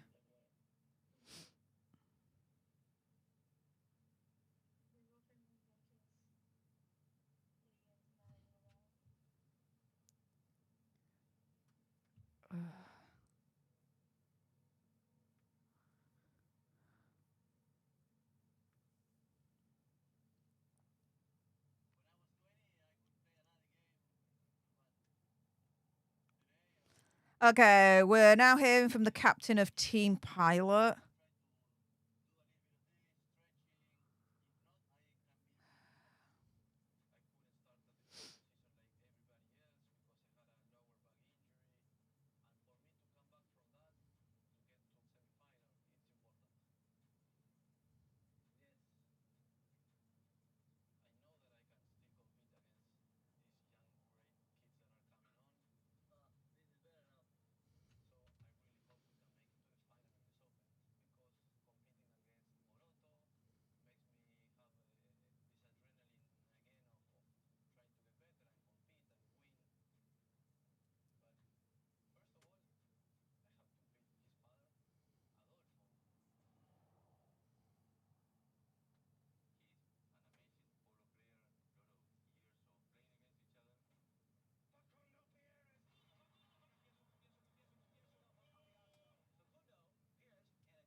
Okay, so Nacho says that both these teams are very hard to beat. I think Nacho would be saying that for any team.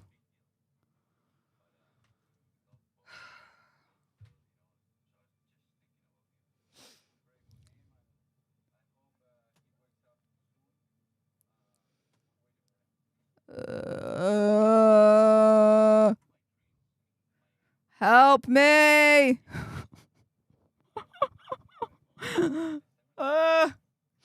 Are we done yet? Are we nearly there yet, people?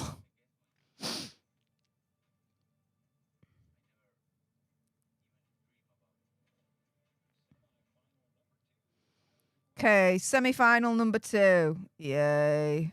When's the final? I wish I could drink alcohol right now. I wish I didn't have a dodgy pancreas. I wish I could drink alcohol right now because I'm thinking alcohol would make this just marginally bearable right now. Having to watch this bullshit.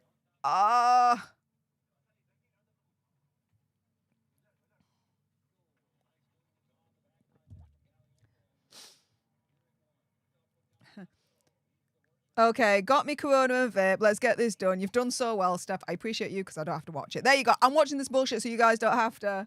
Thank you for showing your appreciation in that. Wendy's like, it's like pulling teeth. It really is right now.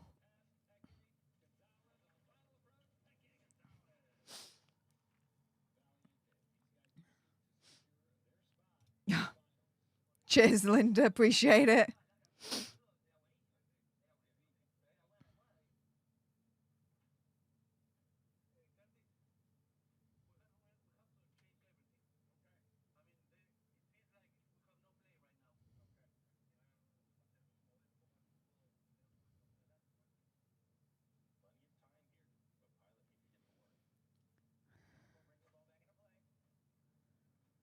Ugh.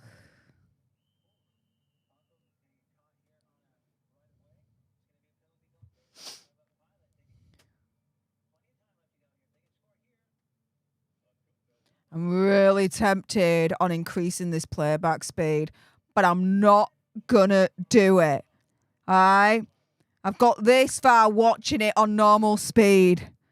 I'm literally like, the end is in sight. The little end.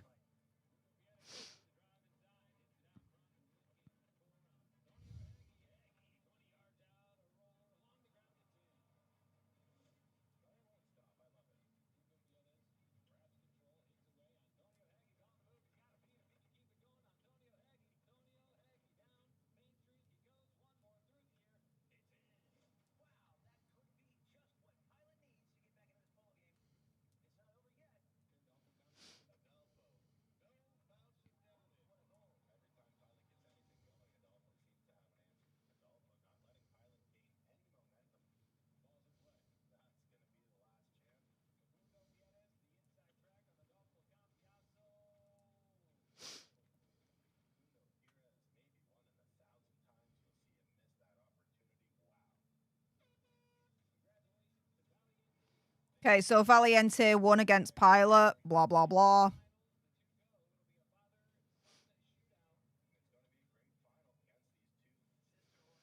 Okay, so the final is Valiente and La Dolfina.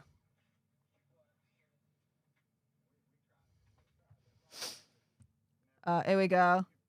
Rebecca says, "Don't do it, Stef. We'll drink for you, thanks. Think of how far you've come. Can't wait for your new platforms. I'm already signed up wanting a new me." Oh, yes! I love it. Through nutrition, exercise, and well-being. There you go. If you guys want to subscribe to the new channels and be part of the expansion of the Alternate Universe, then make sure you head on over to Fitness Nerds and Political Nerds. Let me just give you a little bit of a show and tell. So this is Political Nerds, your nerdy political guide from Washington, D.C. to Westminster. You're going to get my Stef rants and my commentary. I do have a degree in international relations and security studies, so I do have a little bit of a knowledge when it comes to this particular arena. And then the second new channel is a Fitness Nerd. Say hello to a new you through nutrition, exercise, and well-being. So guys, if you want to be part of the expansion of the Alternate Universe, then subscribe to both those channels. The links are in the description bar below. They're also pinned right at the top of the live chat. Thanks to everyone so far that subscribed to those channels and supported the expansion. I appreciate your faces. Thank you so much. Yeah, let's get back to this Polo series. Are we halfway through? Yes, we are halfway through episode 5 officially. Oh, yes, yes, yes. The end is in sight.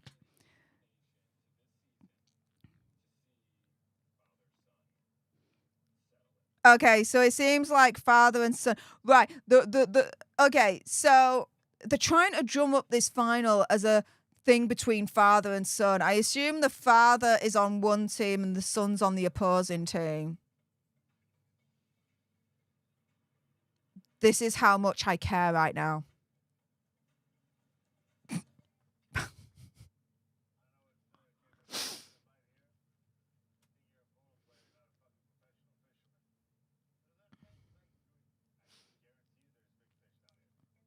Sunflower says, "I just tuned in. Is Stef watching all 5 videos?" Yup. Yeah, I thought it was the best idea in the whole wide world to live stream myself watching episodes 1 to 5 of Polo and show you my unfiltered first time reactions to the whole lot of it. We're now on episode 5 and just got halfway through it. The end is in sight. If you want to show your appreciation for me going through this torture in the live chat, please do so. Any and all appreciation is definitely welcomed at this point. Help me get to the finish line, guys, because I'm really flagging at this point. If any of you guys can help me get to the finish line, please do so in the live chat. There you go. Yeah, I am Sunflower. Yeah, I am. At least this is proof that I've actually watched the thing, you know what I mean? From start to finish. Oh.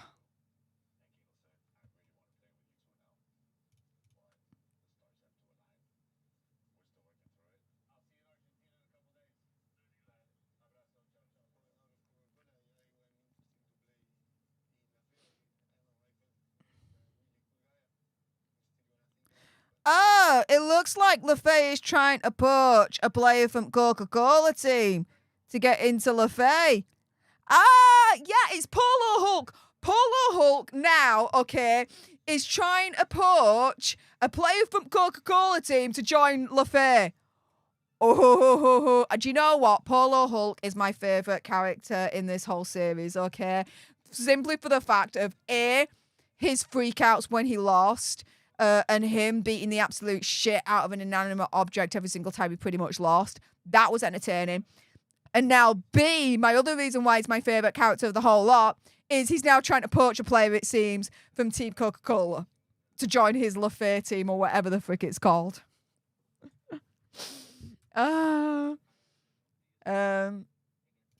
Sunflower says, I'm not watched it and does not look like I shall. Save yourself. Save yourself, your sanity, your eyeballs, and your ear holes. Do not subjugate yourself to this torture. Just don't. Believe me. I speak from literal experience over the last 3 hours and nearly 50 freaking minutes. Oh, Linda's just subscribed to both channels and pressed all notifications bell. Thank you so much. I appreciate that. Thank you. Thanks, Steph. We do appreciate you. Oh, thank you so much for showing your appreciation, Janie, in the chat. We also have Wendy Marino showing her appreciation in the chat again. Thank you so much for the $1.99 sugar bucks, and yay, my favourite. The Gin Doggy Fine Arts moment. I love it, love it, love it. This definitely is helping me get over the finish line. Thank you. That's put a right smile back on my face. Thank you so, so much. Linda saying, everyone is saying how boring Polo show is. And by the looks of your face, Steph, it's so boring. Good on you for getting through it. Well done. Yeah. I don't know if it's an achievement, though, that I should be really proud of right now.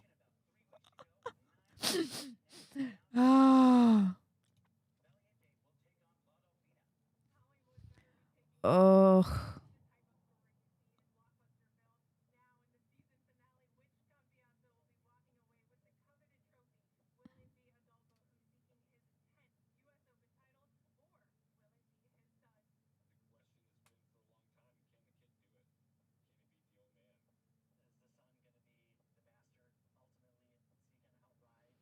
Wow, they're really riding hard on this son versus father moment in the finals.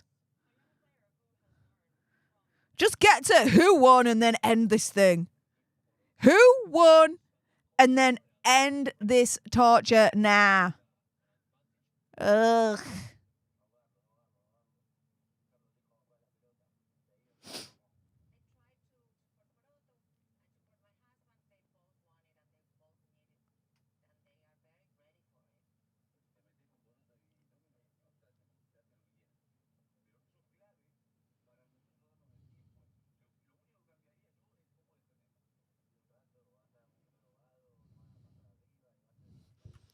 Yvonne Burns, bet there's a second series. Do not say that.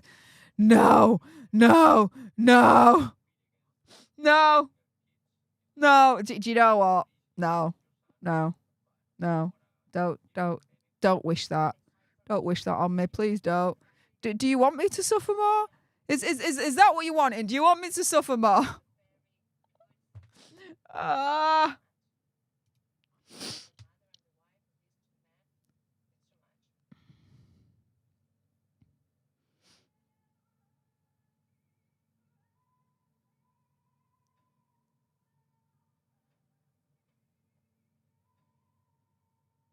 Okay.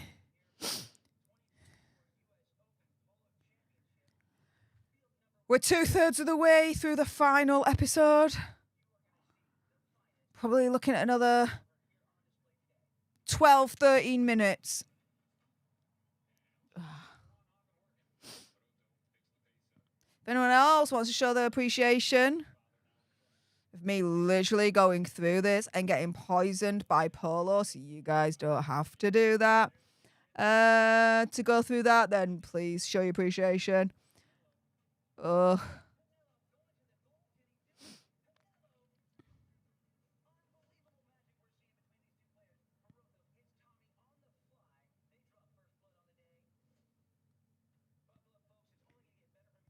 We're nearly getting up to 4 hours, guys, of this stream.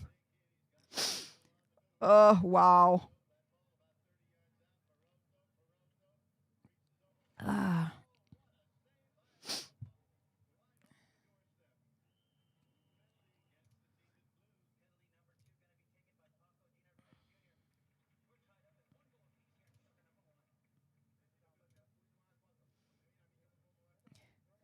Oh, Sunflower, thank you so much for showing your appreciation for me being poisoned by Polo, so you guys don't have to go through that with a $2 sugar bucks and my favourite. Yay. Mr. Green Blob saying "Hey you" with the sunglasses. That's my favourite of Mr. Green Blob, actually. The "Hey you" with the sunglasses, because to me, I just see A up you, or just A up, you know. So yeah, it's one of my favourite Mr. Green Blobbers, that's for sure. Thank you so much, Sunflower, for showing your appreciation in the live chat for me being poisoned by Polo, so you guys don't have to go through it. Or for me watching Polo, so you guys don't have to. There you go.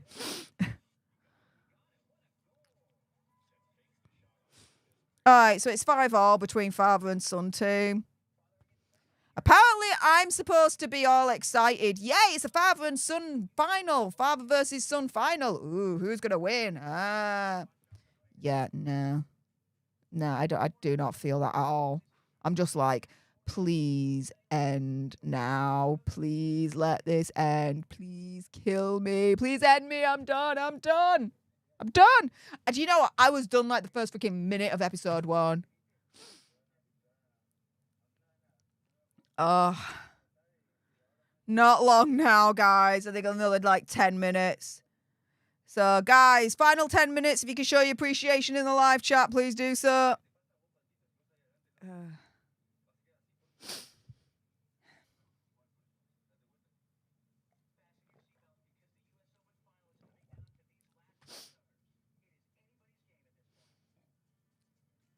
Pardon me. That's what I think to Polo, a burp.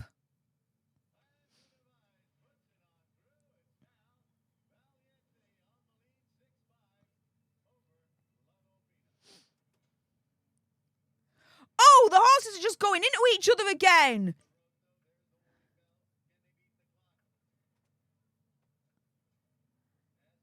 Again, where's the concern for the animal welfare of these horses as they're going into each other at literally 30, 35 miles a freaking hour? This is insane. It's just, it's, you see it, they slow it down for cinematic effect, right? When the horses collide in each other. But there's no concern afterwards for the director, the producer to be like, okay, here are what the horses are like now and they're okay. There's none of that.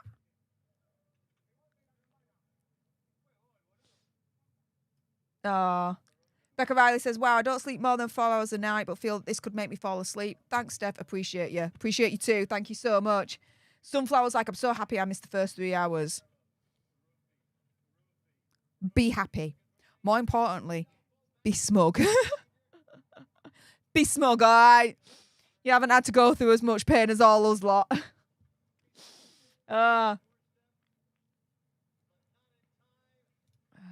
Oh, cheers for Steph. Cheers, Linda.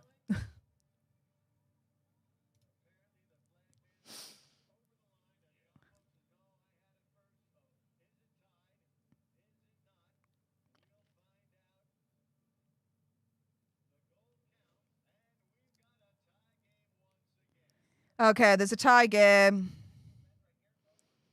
between father versus son.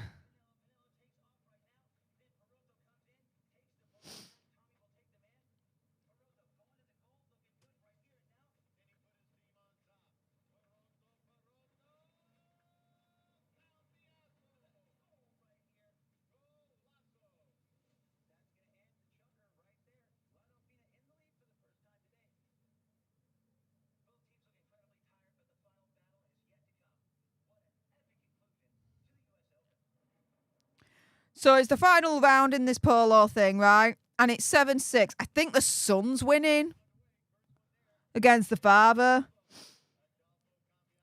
And they're really, they're trying their best, right, to up the ante, to really, like, communicate the drama of it all and really trying to force us to get proper invested in all this bullshit. I'm really not. I'm just tired at this point.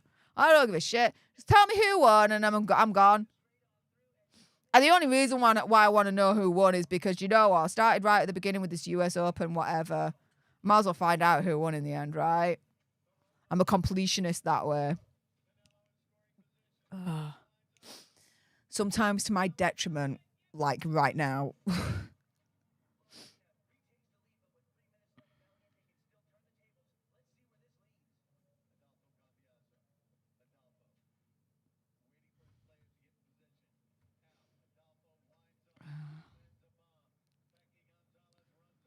I think we've got maybe, 6 minutes left, guys, on this thing.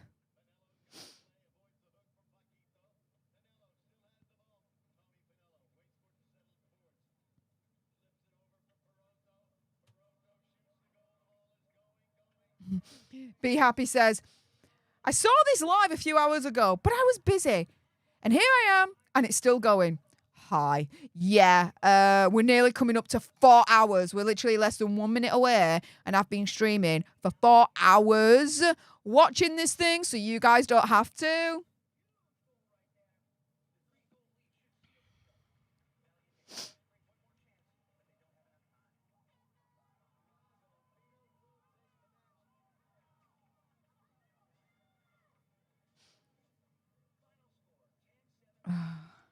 Okay, so La Delfina has won. Valiente lost.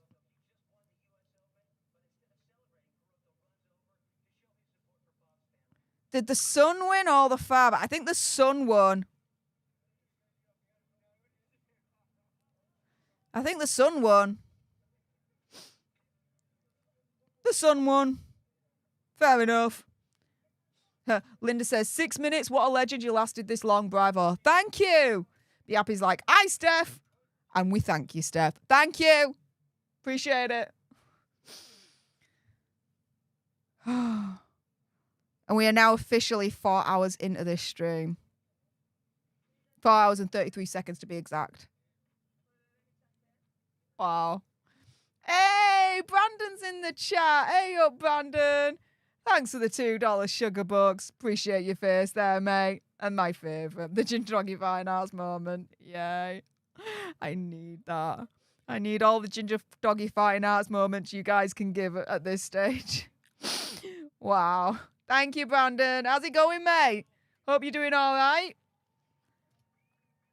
I'm literally now over 4 hours in streaming as I'm watching this Polo series by Harry and Meghan, so you guys basically don't have to.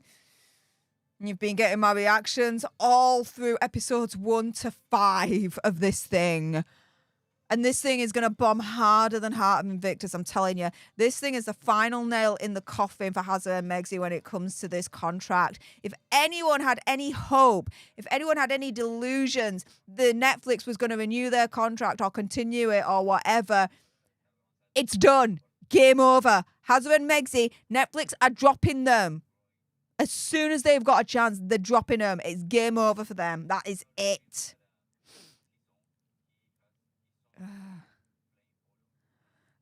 Be Happy's like, I thought I'd pop in and say hello. Well, hey up, Be Happy. Thanks so much for popping in and keeping me company a little bit.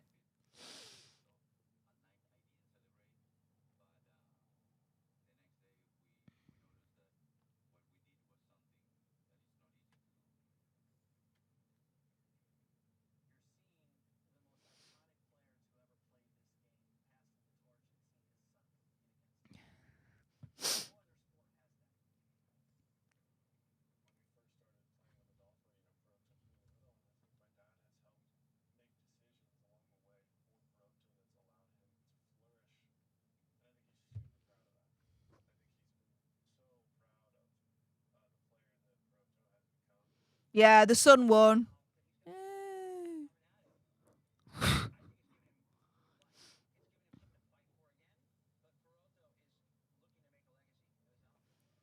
Becca says, thanks, Stef, but I'm off. Had me Corona and vape. Thanks for watching so I don't have to. Can't wait for the new channels. Oh, thank you. Thanks for keeping me company. Appreciate it, Rebecca. Sarge is like, are we there yet? Nearly.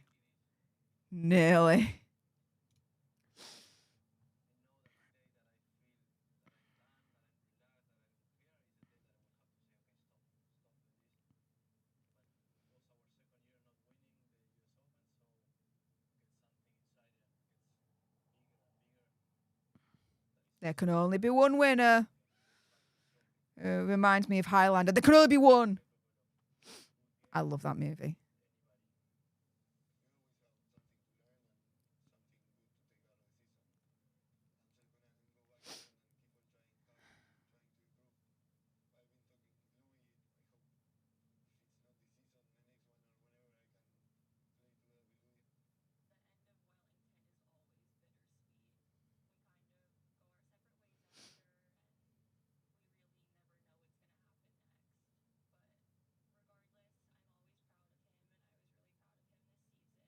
Okay, so this is all like the reviews now of all the people being like, you know, oh, this season's been great, blah, blah, blah, blah, blah.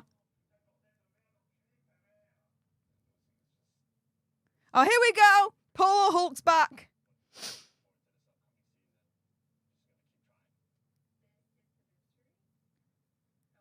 Are they trying to set up Polo season 2? I think they're trying to set up Polo season 2. I think they're that delusional that they think that they could do Polo season 2. That's not happening. It's like trying to make Fetch happen. It's just not going to happen, all right? Yeah. Polo's up there, but family's first. This is Polo Hulk saying this, right? Even though he says Polo's up there, but family's first. Yeah, but he wasn't literally physically there for his wife's baby's, like, scan. But Polo Hulk's like, Polo's up there, but family's first. Dude.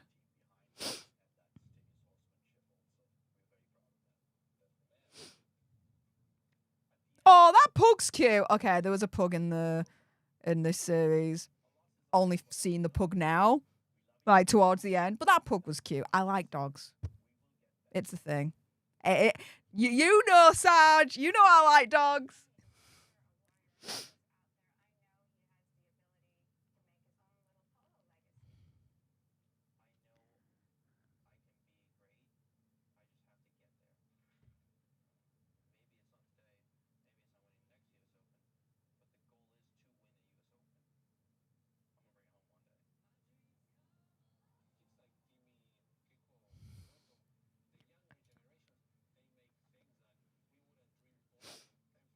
Yeah. Probably. All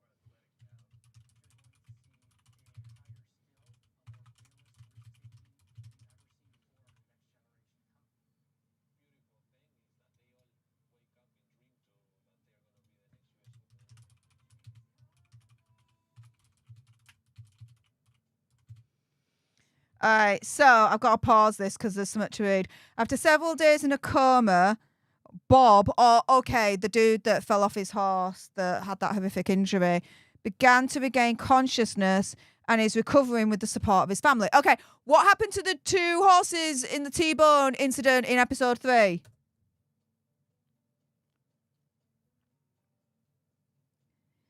Baby girl Alina Kelly was born July the 12th, 2024. Oh, yay. Okay. Mic drop, Lisa. Is it over yet? Oh, it's getting there now. We're there. Last few moments. Polo Hulk. Oh.